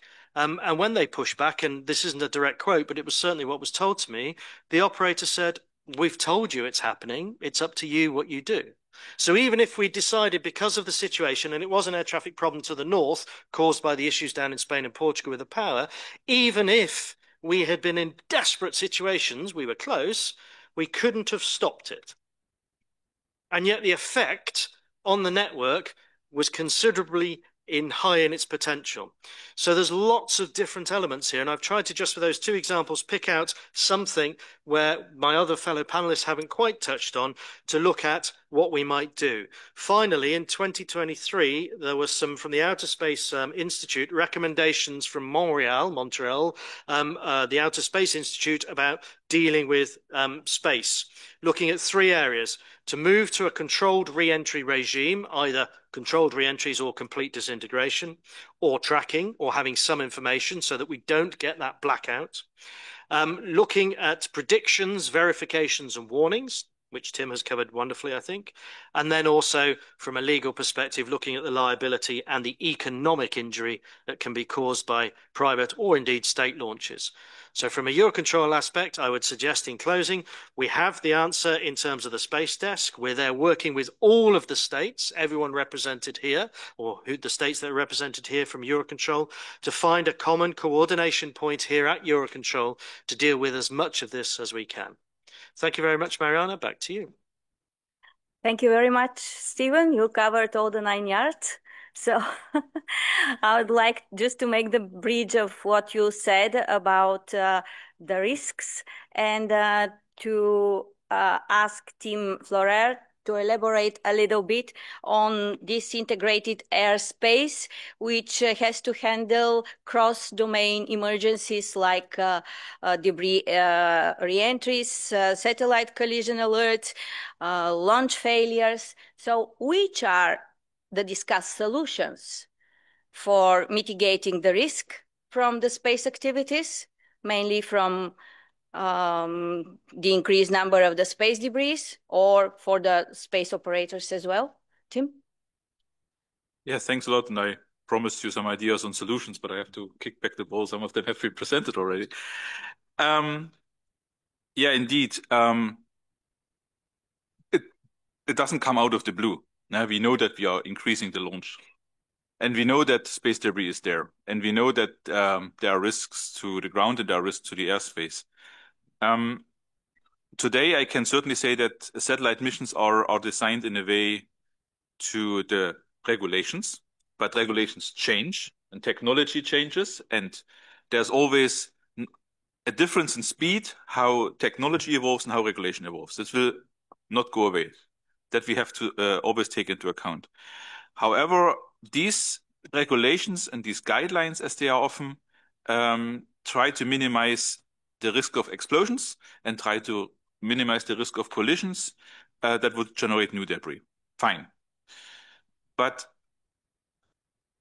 we are here discussing mainly the launches and the re-entry traffic, and there we have to deal with the large uncertainty that have been so nicely introduced, coming from, let's blame it, it's the atmosphere. And it's a problem that we cannot predict properly the density of the atmosphere that affects these re-entries. And this is where the errors and uncertainties come from. We don't fully understand how the sun behaves in this cycle and how this is coupled. And we also don't know often how these objects, and that was also introduced, are made of. And I can tell you, getting design information of a Chinese upper stage is not straightforward, as you can imagine. So what can be done about this to get better here? Well, I mentioned these density models, and there I think we have to think also in other communities. We have to team up with the communities of atmospheric research. We have to team up with weather, so ground weather researchers, to get better there. We have to bring in operational interfaces that consider the specifics of the reentries. We have to consider these time windows. We can really, the ground track is not big. It's just very long. Yeah. However, 50 kilometers to the left or to the right, you are safe already. Now, coming as the alien to this community and see how air traffic zones are defined and how closure is defined from operational procedures, we have to rethink this when we want to address the increasing re-entry traffic properly. Okay, so this is the second point, these operational interfaces.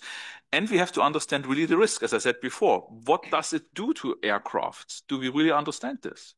Do we really understand what is happening? And in space debris mitigation, we may potentially have a conflict of interest because we are trying to demise as much as possible in the higher layers of the atmosphere. But maybe this is not the most clever thing to do if you want to minimize the risk to aircrafts, because then it means you break up and you create little fragments that then slowly come down.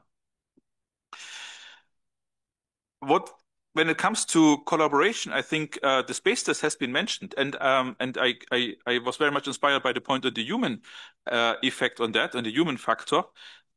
What we regularly do in our domain is we train. We have re-entry test campaigns. We call them in an organization called the IADC, which is the Interagency Debris Coordination Committee, that we run once or twice per year, where we just take one re-entry case and we follow it up collaboratively in a global consortia, in global agencies, and we check that our procedures and our tools and our workforce is ready for that. Extending that to the airspace, I personally think, is a low-hanging fruit, and we should discuss this further, maybe with the installation of the space test to do this. So far for concrete suggestions and for some ideas, what happens in the technology side that it is in the end. Thanks, Marianne. Thank you, Tim, for this technological approach that you presented to us. I would like now to ask Flor Diaz for the EU approach. What do you see for the next steps to facilitate the integration of the space operations into the European airspace? Are there any activities, or are we going to expect a document or rules harmonized at European level towards the space traffic management? Thank you. Thank you, Mariana. This is a broad question. From a European regulatory perspective, we need to differentiate between those activities that are national competence of the member states and those activities that are shared competence between member states and the European Union. So when we talk about high altitude platforms and when we talk about supersonic and hypersonic planes, this is part of the airspace and the activities, typical activities, air activities, and there the competence is shared between the European Union and the member states. When we are talking about launching and about re-entry, these are space activities and the competence is therefore national. So if you may, I am going to divide my answer in three legs. What we do regarding where we have competence, how we accompany member states on where we do not have, and what is in the future, that possible piece of law that you are hinting that we may have in the pocket. So first, for what is higher airspace operation, operations. You know that since 2019, we have been very active. In that year, the Commission organized a symposium, and all the participants encouraged us to come with a beginning of a regulatory framework or any kind of framework to make sure, as you were mentioning before, Raymond, and you're completely right, that if we disintegrate into different ad hoc operations, national operations, we may end up killing the standards that we are very used to in aviation, that we have very few standards worldwide and everybody answers to the same. So our intention is to keep the same for these new higher airspace operations. And for that, we have put in motion 2 tracks. One is to come through concept of operations through Eurocontrol and with the support of the CESAR joint undertaking, because the money is coming from the research and the CESAR project. And there we have launched the ECO1, the ECO2, and maybe near we will have the ECO3, where we are taking, testing, and getting as much data as we can to come to concepts of operation.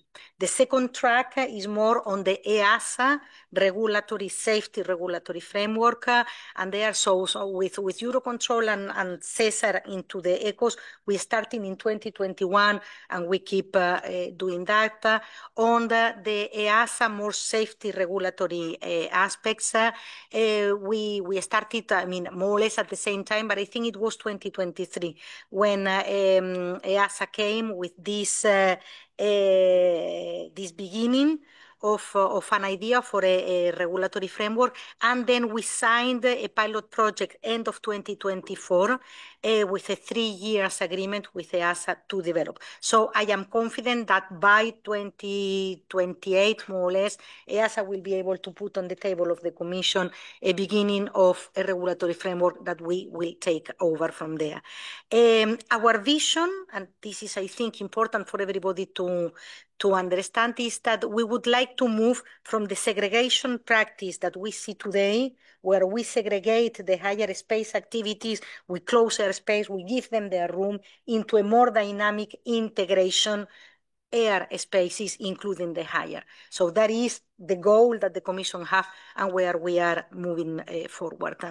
Then if I go into the launch and the re-entry operations, notably, I mean, you know that the Commission, that we have the SST, the surveillance tracker, the space surveillance tracker. So notably in the case of debris, the first information comes from them. Then, as Steve was mentioning before, and me as well, we have this network-centric approach.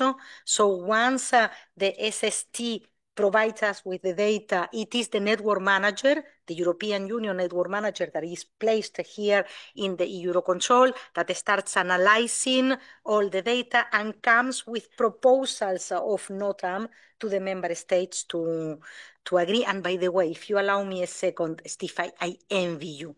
I envy the mother tongue. You can play with words. You can bring idioms. I hate you.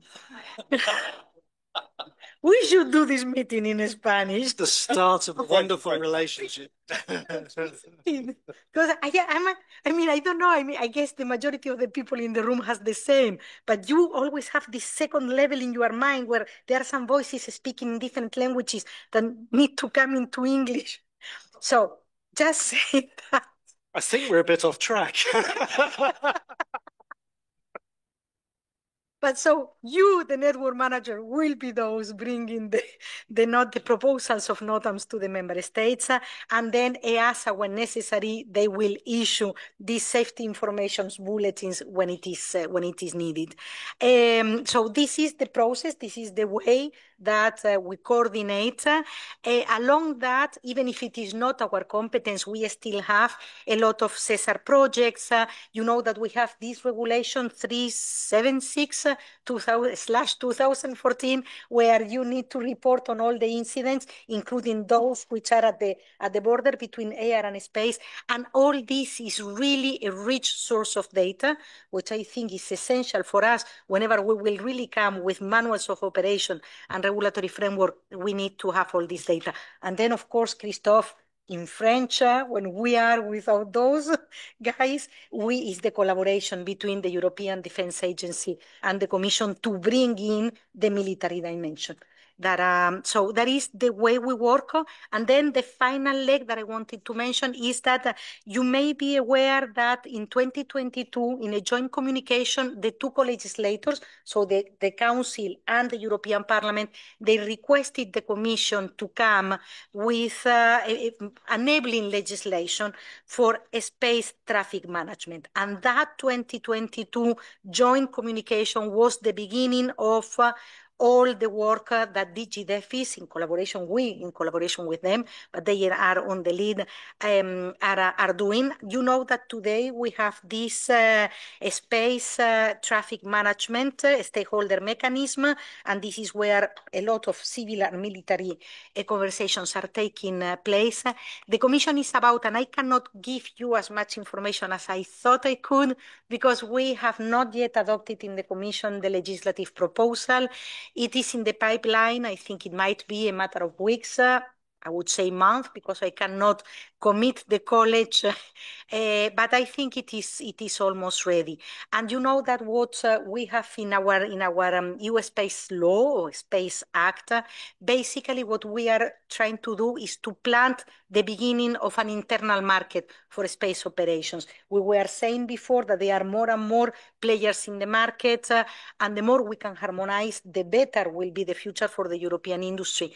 And so basically we are bringing there the basic stones for safety, for resilience, for security, and for environmental sustainability.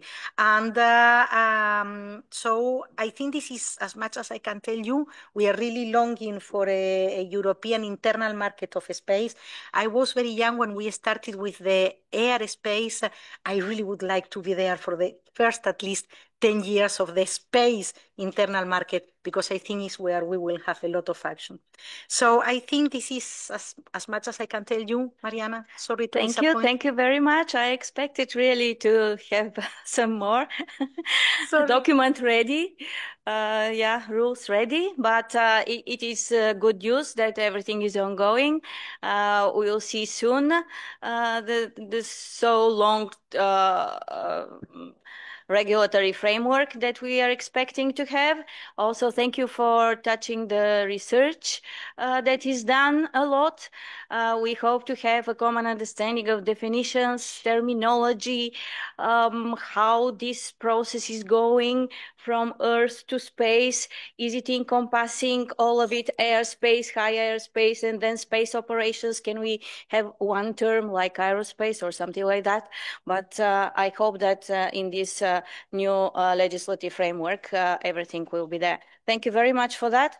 I would like now to ask Christophe Vivier. You mentioned this year 2022. It was really crucial year, because then the EU leaders identified also space as a strategic domain in the strategic compass and called for a EU space strategy for security and defense. And there is a need, as Flor said, to ensure long-term EU autonomous access to space, addressing in particular the security and defense. And my question is, what steps is the European Defence Agency taking to ensure that military and civilian space launch operations are effectively integrated into the European airspace without compromising national security and aviation safety? Thank you. Christophe. Thank you very much for the question. You know, Stephen, it's easier to learn French than listening a French speaking in English. So sorry for you. We will go for the difficult exercise for you. So. No, since 2022 and the strategic compass, indeed, and the development, and now the strategy has been published, the space strategy. We established within EDA what we are calling Defense in Space Forum, because to cooperate or collaborate or coordinate between civil and military, what we need to have first is is military requirements and military needs. So at national level, it could be easy. At EU level, we need to develop common needs. So we implemented first regarding the airspace a dedicated board gathering member states and experts from member states to develop common needs and requirements regarding the airspace. And we did the same in the Defense in Space Forum regarding space needs and requirements. The objective is to develop a list of needs, requirements, specificities to be included at EU level in the work carried out by the Commission and mentioned by Flo. This is what we are doing also regarding higher airspace operation. We are gathering common military needs requirements, and we are voicing these needs or promoting these needs and requirements in all the works Flore mentioned, particularly in EASA. We are part of the EASA task force. We are also part of the ECO project. So this is what we are doing. Now, I would say that the integration of new entrants and like launch and recovery from space raise some additional difficulties, because now we need to cooperate with more actors.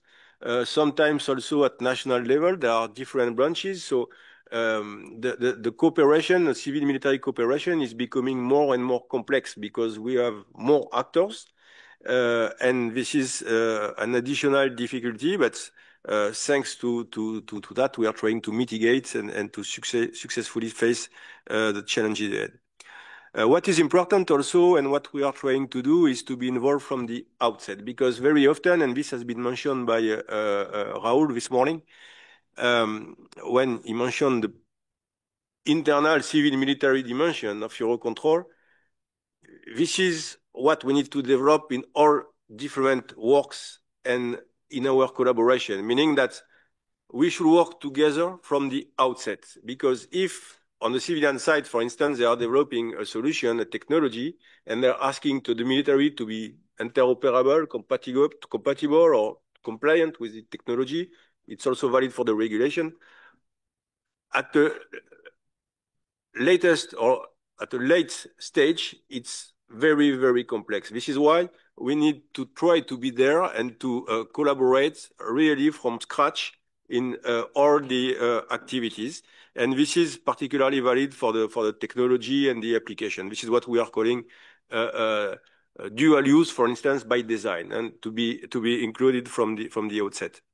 And also what we are trying to promote within EDA, and this has been raised many times this morning, a more flexible, agile processes, because we have heard from the experts, and I'm not an expert in space, but sometimes we don't know where the debris will come or we will fail. So we need really to adapt in a short time frame in order to mitigate to the maximum possible the impact on the air traffic. So we need to have really flexible, agile processes as much as possible. So this is based on data exchange, also between civil and military, keeping in mind that sometimes for operational reasons, the military cannot share some information, but we need to exchange information to the maximum extent possible. And so I really insist on that point, so being more flexible and agile. And maybe also a last point we are trying to develop and that need to be taken into consideration. This has been addressed this morning several times. This is really valid on the military world, because we have the motto, train as you fight and fight as you train. This has been mentioned this morning. But we need to train together, civil and military, because by training together, we will learn from each other what are our specific needs, constraints, and this is really important, because this is a basis for a fruitful cooperation. Understand the other, and this is very important. So with that, I conclude my elements on these points. Thanks. Thank you, Christophe. I cannot resist of asking you, do you think that we can expect civil-military common European position towards the space traffic management, maybe when it comes as a legislation? I don't know what do you mean by a common position, but There is already a space strategy, and the space strategy it's for security and defense. So this is integrating the military elements. So we succeed in having common military requirements, and this has been taken into consideration in the strategy. But I come back on what I said before. That's what is missing today is we don't have EU airspace strategy for security and defense.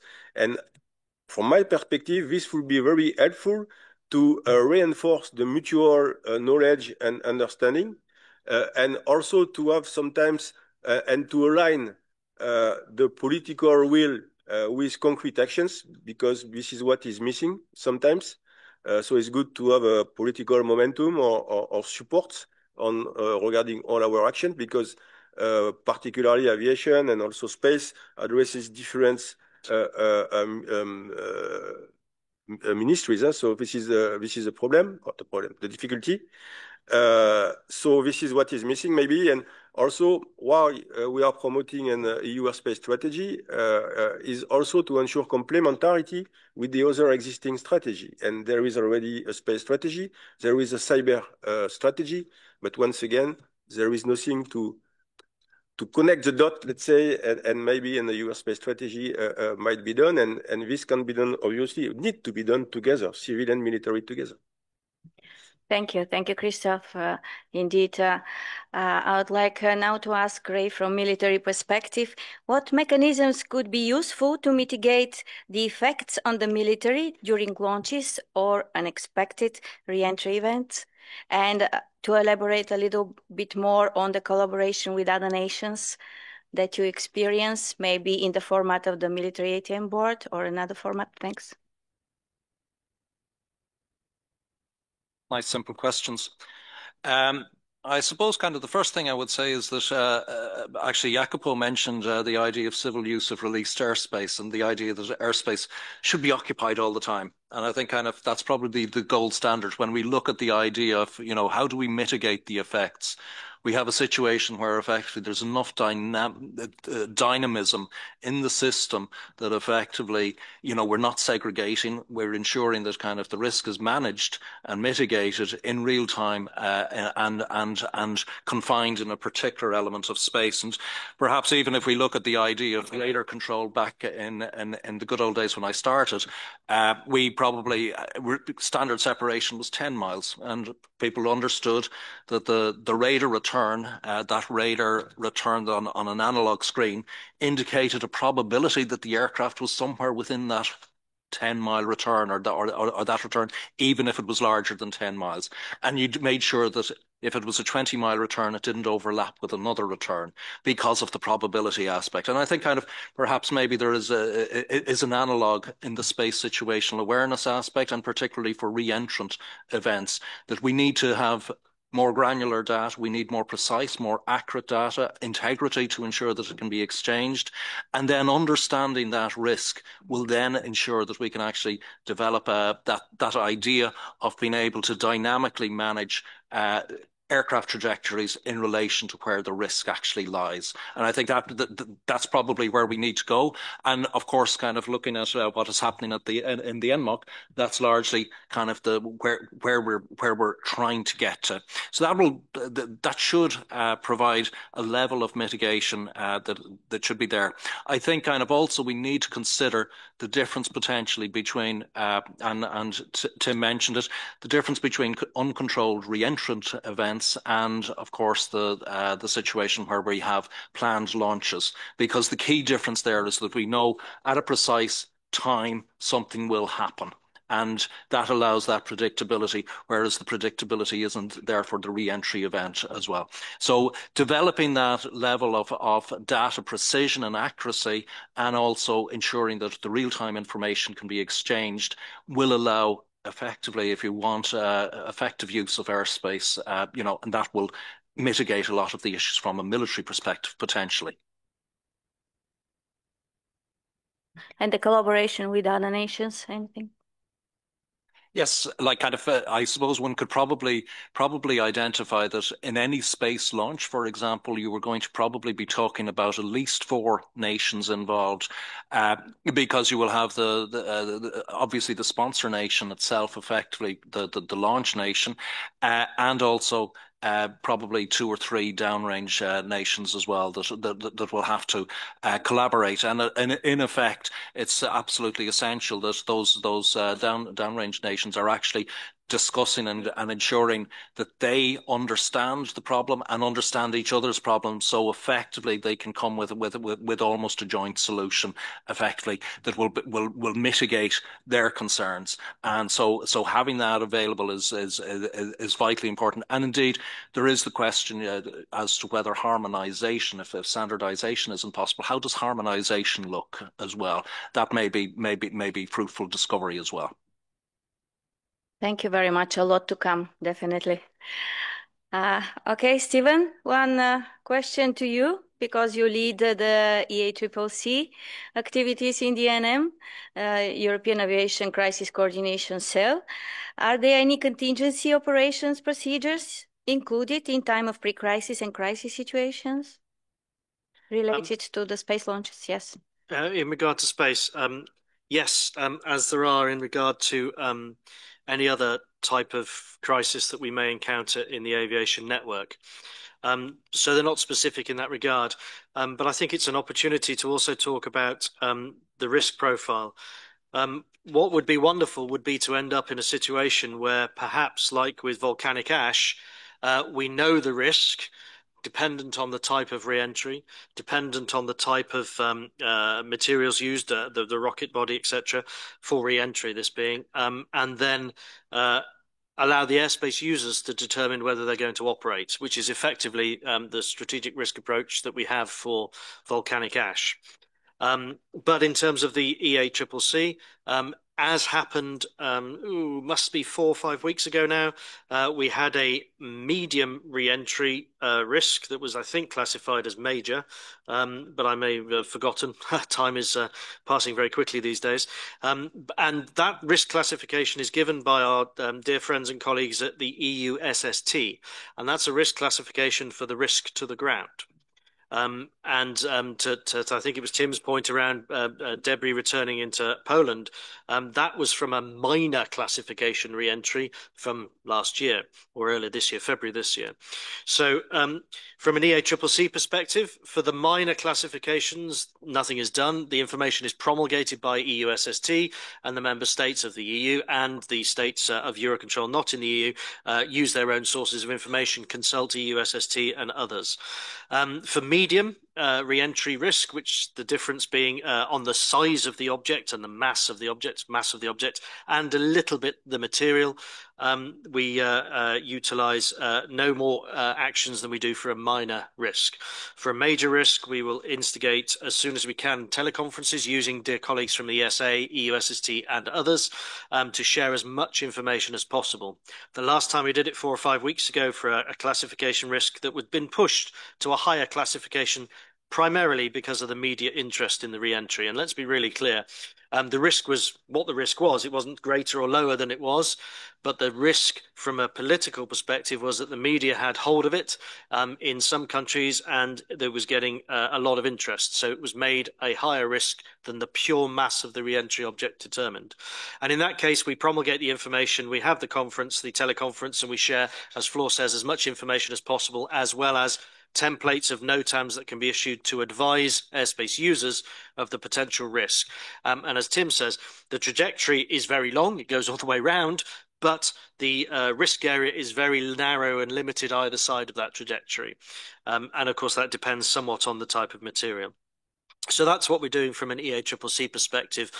We cannot instruct nations to close their space. It's a construct of the national authority and the state to determine what it wants to do. What we want from a Eurocontrol perspective, coming back to the Space Desk, is this harmonization or unification, depending on how you look at it, of approach to dealing with the risks and understanding what the risks are. Thank you. Thank you, Stephen, for your comprehensive overview.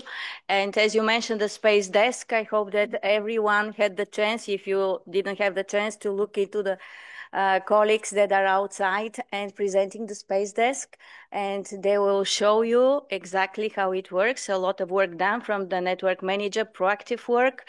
Thank you very much for that. With this, I would like to open the floor for questions. The audience, we have more time than 10 minutes. The floor is yours. Yes, Nick. Excellent. Nick Robson from the UK Military Aviation Authority. Panel, excellent chat. Thank you very much for that. You've got to be a brave person to start a question off with a quote from JFK.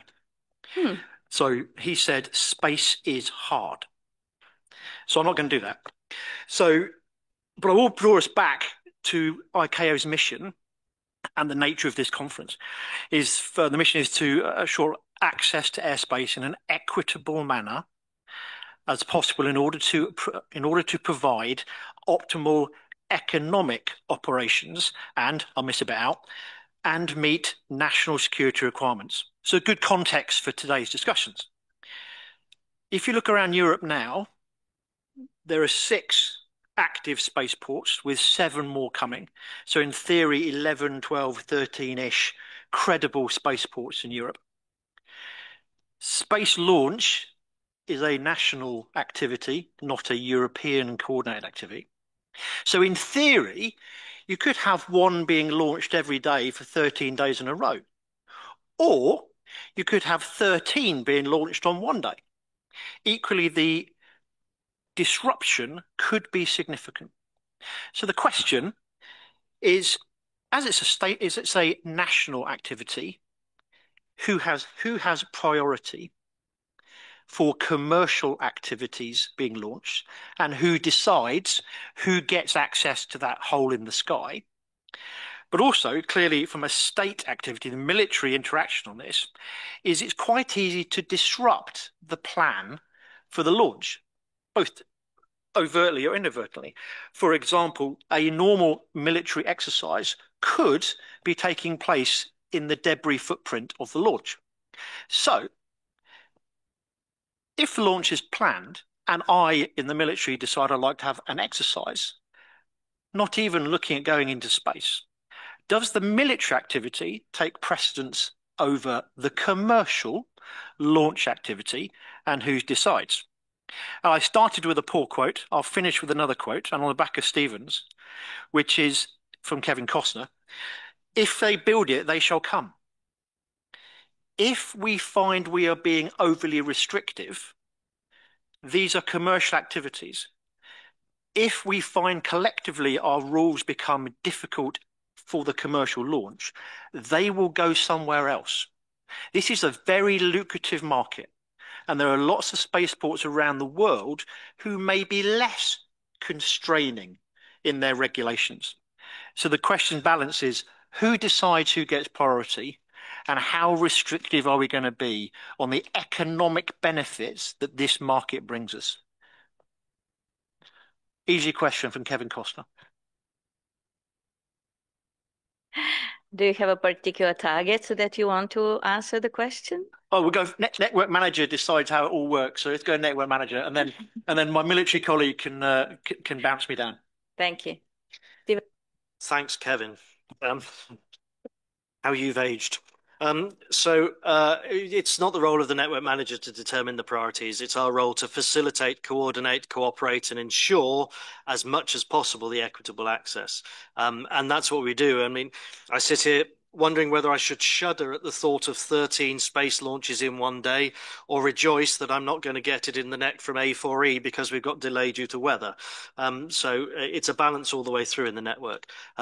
We would struggle with 13 launches because, as Raymond said, that goes across 3, 4, 5 states normally, with the response areas and with the launch areas and the coordinations. But I really think from the work that the colleagues are doing in ECHO 2 and the INEO tasks that 13 spaceports, it is entirely achievable in the network. But it comes to releasing the airspace as quickly as possible, as safely as possible, but as quickly as possible. And then that contrast, we had the prime example the 4 or 5 weeks ago with this the issues in Europe with the power and the Americans and the private commercial launch refusing to change their time just because we had a problem. And that is 3,500 nautical miles away. So, okay, they can disabuse themselves perhaps that they are really responsible. But in our neighboring countries in Europe, EU or not, we have to collaborate and work together. And I would like to think we would never get to the perspective of 13 launches on the same day with military exercises also planned, because that means we have failed to coordinate appropriately and properly. Thank you, Stephen. Ray? Yeah, there's a lot of food for thought in that one. All right. Yeah, kind of, I suppose that probably circles back to what I was saying about the competitive nature. So congested, contested, and competitive. And I think that competitive aspect, as you rightly say, not only is between the companies, it's also between the states and the regions as well. And there may be the first adopter aspect in relation to kind of stealing that competitive advantage. And we as the military and we as the aviation community have to understand that that is going to be an element that underlies or underpins a lot of what we're discussing. You also talk about kind of very, very clearly almost the sovereign responsibility and the sovereign roles, and Flor mentioned as well, you know, the demarcation between where European law begins and state law begins, or where European law ends and state law begins. And I think that, you know, kind of, you know, sometimes I think space can also be, the legal situation of space could also be kind of compared to privateering back in 4 centuries ago, effectively, where potentially, you know, under license, you know, commercial operators could interrupt or interfere with the free navigation of the airspace. And that's something that kind of is going to be a challenge to actually deal with. And a key element there is kind of that, yes, we as states, or the states have roles, they have responsibilities, they have freedoms. And what we're probably looking for is kind of how do they, is there a reason for states perhaps to consider restricting how they use their freedoms? And that may be the challenge in terms of how does Europe progress? Well, it's actually understanding how states may decide, if they decide, to constrain how they will operate under the freedoms that they currently have.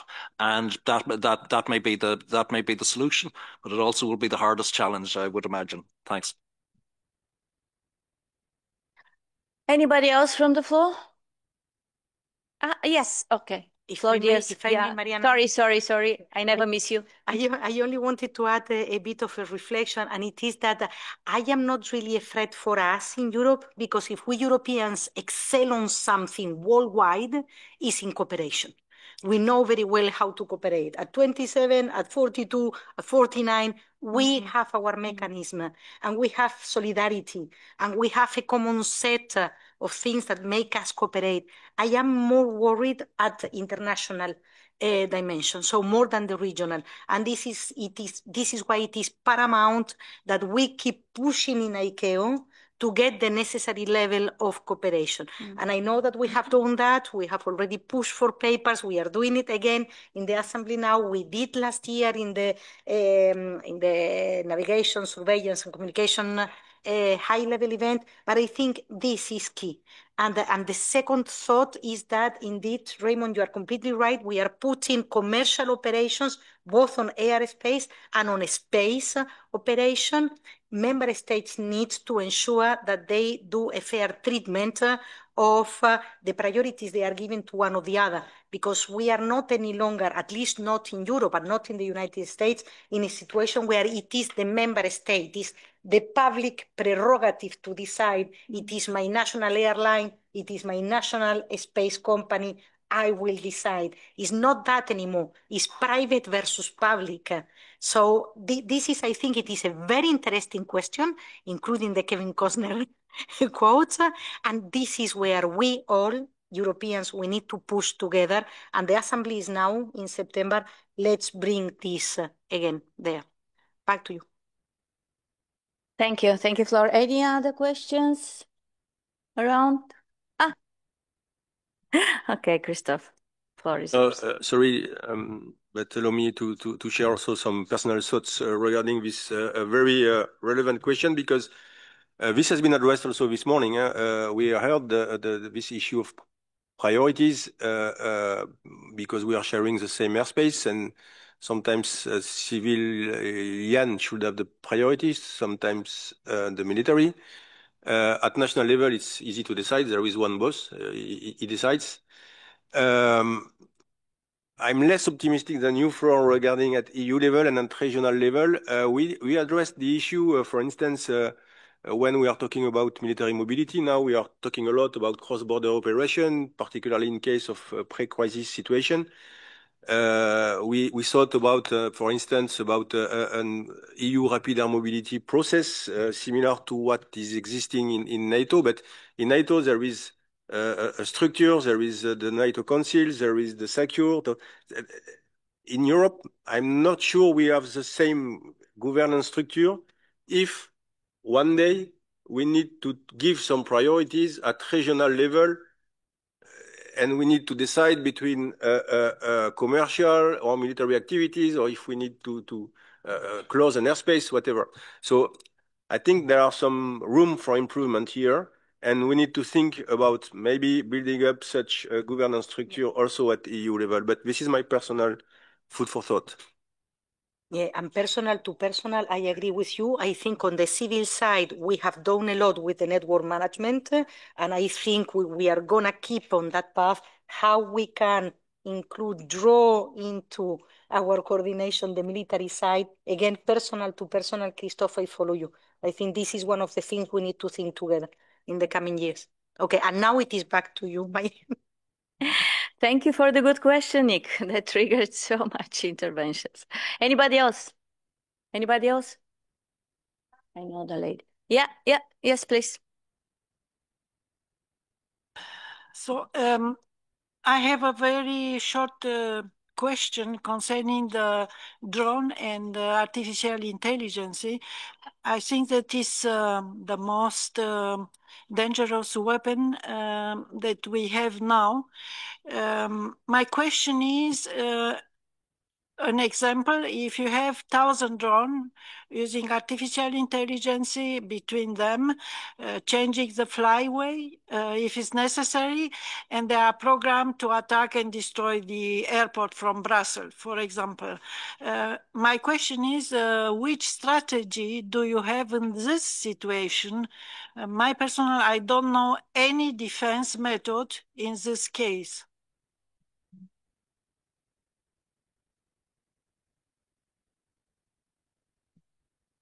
Who would like to take the question? I think I'd respond that it's somewhat off topic and not really part of the brief. So from a Eurocontrol NM perspective, no comment. Okay, anybody in the room? Any question in the room? Yes, please. Good afternoon, and Gary McElroy, Irish Aviation Authority, and thank you for just giving me the mic for a moment. Just on the topic from what Nick had said there as well, and we're talking about harmonisation and collaboration with all the various actors, space actors, the commercial market, etc. One of the experiences that we've picked up from the Atlas V launch recently as a state of Ireland is the future launches that are coming.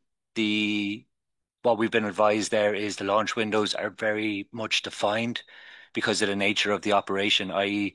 those satellites going up have to meet their orbit window, their target orbit window, and so the level of flexibility becomes much more reduced.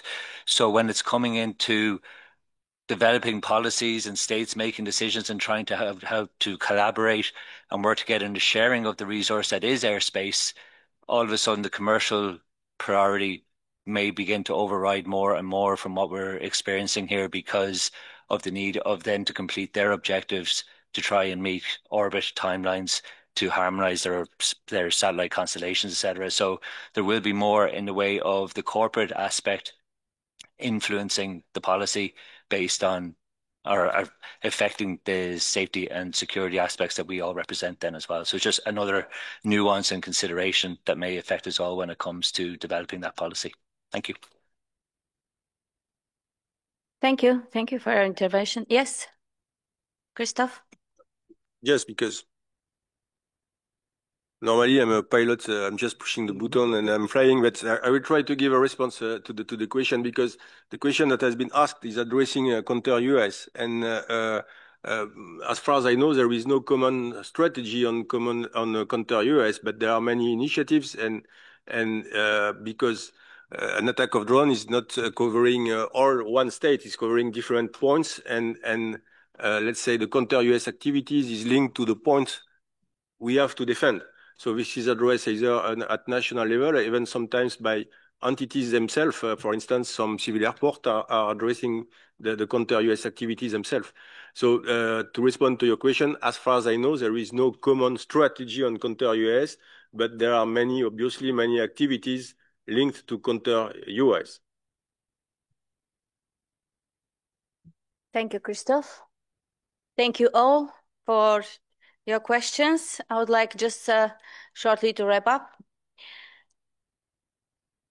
The discussion today highlighted that the space traffic management faces many challenges, from political and economical to security and defense nature. The space operations integrations with the air traffic management in the traditional or conventional airspace is also part of those challenges. And you agree with me that we noted today that the national approaches are very fragmented. Nick, you will agree, huh? Cooperation between civil, commercial, and military stakeholders is crucial and paramount. Incorporating technological advancements like artificial intelligence that Tim also mentioned is rapidly increasing with this. We outpace regulatory and institutional reforms. There is a lot ongoing in different forums, but there is an urgent call for a published European and international space traffic regime regarding coordinated approach to space traffic, especially across borders, and based on the different researches as well, different concepts like the system-wide information management today mentioned, like the advanced flexible use of airspace or evolution of the airspace. Maybe it is a thing for the future that we can elevate the flexible use of airspace. We can just think to evolve it into dynamic and seamless space-air integration, where airspace is opened and closed in real time based on space launch needs, military exercises, and the civil traffic. Maybe, we'll see. But ICAO is well positioned to embrace the challenges by developing all the global provisions, standards, and guidance for states, and to promote commonly agreed definitions, terminology, and harmonized approach towards a global space traffic management. Elkan, I look at you. Those activities, again, you'll agree with me, should be in collaboration and cooperation with all the stakeholders while maintaining the safety of air travel, which is our main goal in aviation. Can I ask very shortly each of you to give one key message from your perspective? Tim? Yeah, with pleasure. Key message for me is more a vision where we should be in a couple of years from now, the sooner the better. And that is that we have an effective and efficient space traffic management system in place, which also enables safe airspace operations and is aggregating commercial and national data and service providers in what was mentioned often here in a networked approach. And that I hope to see when I'm still in office. Thanks. Thank you. Flor? I think more or less the same for me.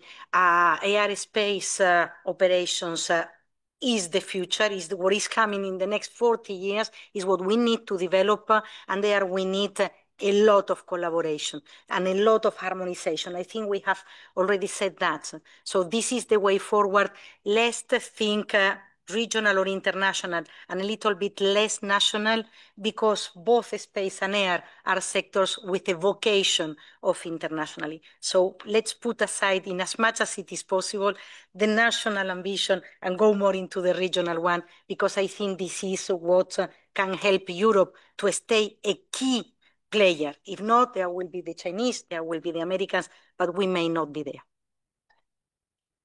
You're right. It's the benefit for all European citizens. Thank you. Christoph? Put the nice speeches we have heard today into concrete actions. Readiness 2030, it's tomorrow, okay? No more to say. Definitely we need actions. Thank you. I think kind of absolutely. And maybe the first areas we need to understand is kind of what is the risk profile, and that will benefit both the civil and the military. And the second item I would say is make sure that the military are involved from the very start in the discussions. Thank you, Ray. Thank you. Aside from needing to become a polyglot, I would take away that I need to make sure that we have this network approach in full close collaboration with the military, not just for the launches, but perhaps even more importantly for the re-entries. Thank you. Thank you all the speakers from the panel. Thank you, audience, for the interactive and productive discussion. And back to you, General.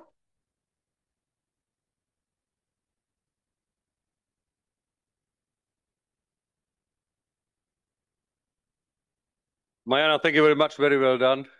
Thank you very much to the panelists. I think it was a very lively and fruitful discussion, very interesting. I learned a lot again. So thank you very much. As we bring this important summit to its end, it's clear that the conversations held here have reaffirmed a shared understanding. The future of European airspace and space domain hinges on deeper collaboration, stronger partnerships, and a unified strategic vision. Together, we have explored the evolving security challenges facing both air and space environments, ranging from increasing geopolitical tensions to the growing vulnerability of critical infrastructure. These discussions have underscored the urgency of reinforced cooperation between states and the pressing need to work together for a better civil and military air traffic management system, cross-border or seamless airspace. Enhancing this cooperation is not only essential for operational efficiency, but also for the safety and security of all actors operating within the shared airspace. Our last panel delved into the complex realities of space security, recognizing that as space operations become more congested and contested, closer civil-military integration is vital to ensuring the long-term sustainability of this critical domain. Our sincere thanks go to the organizers for making the summit possible, to our esteemed speakers for their expertise and insights, and to all participants, both in person and online, for their active engagement and thoughtful contribution. So we had today here in this room over 230 persons and online over 2,000. Your dedication and collaboration are key to shaping resilient air and space governance structures that can meet current and future challenges. Looking ahead, we are excited to announce that the next Global Civil Military Summit will be held in cooperation with ICAO, with a date and location to be confirmed in 2027. We look forward to continuing this vital dialogue on a global stage, building on the momentum created here to further strengthen international collaboration in air and space traffic management. Thank you all once again. I wish you a good trip home, and we see us then in the next summit latest, and maybe to other fora, in between. Thank you very much.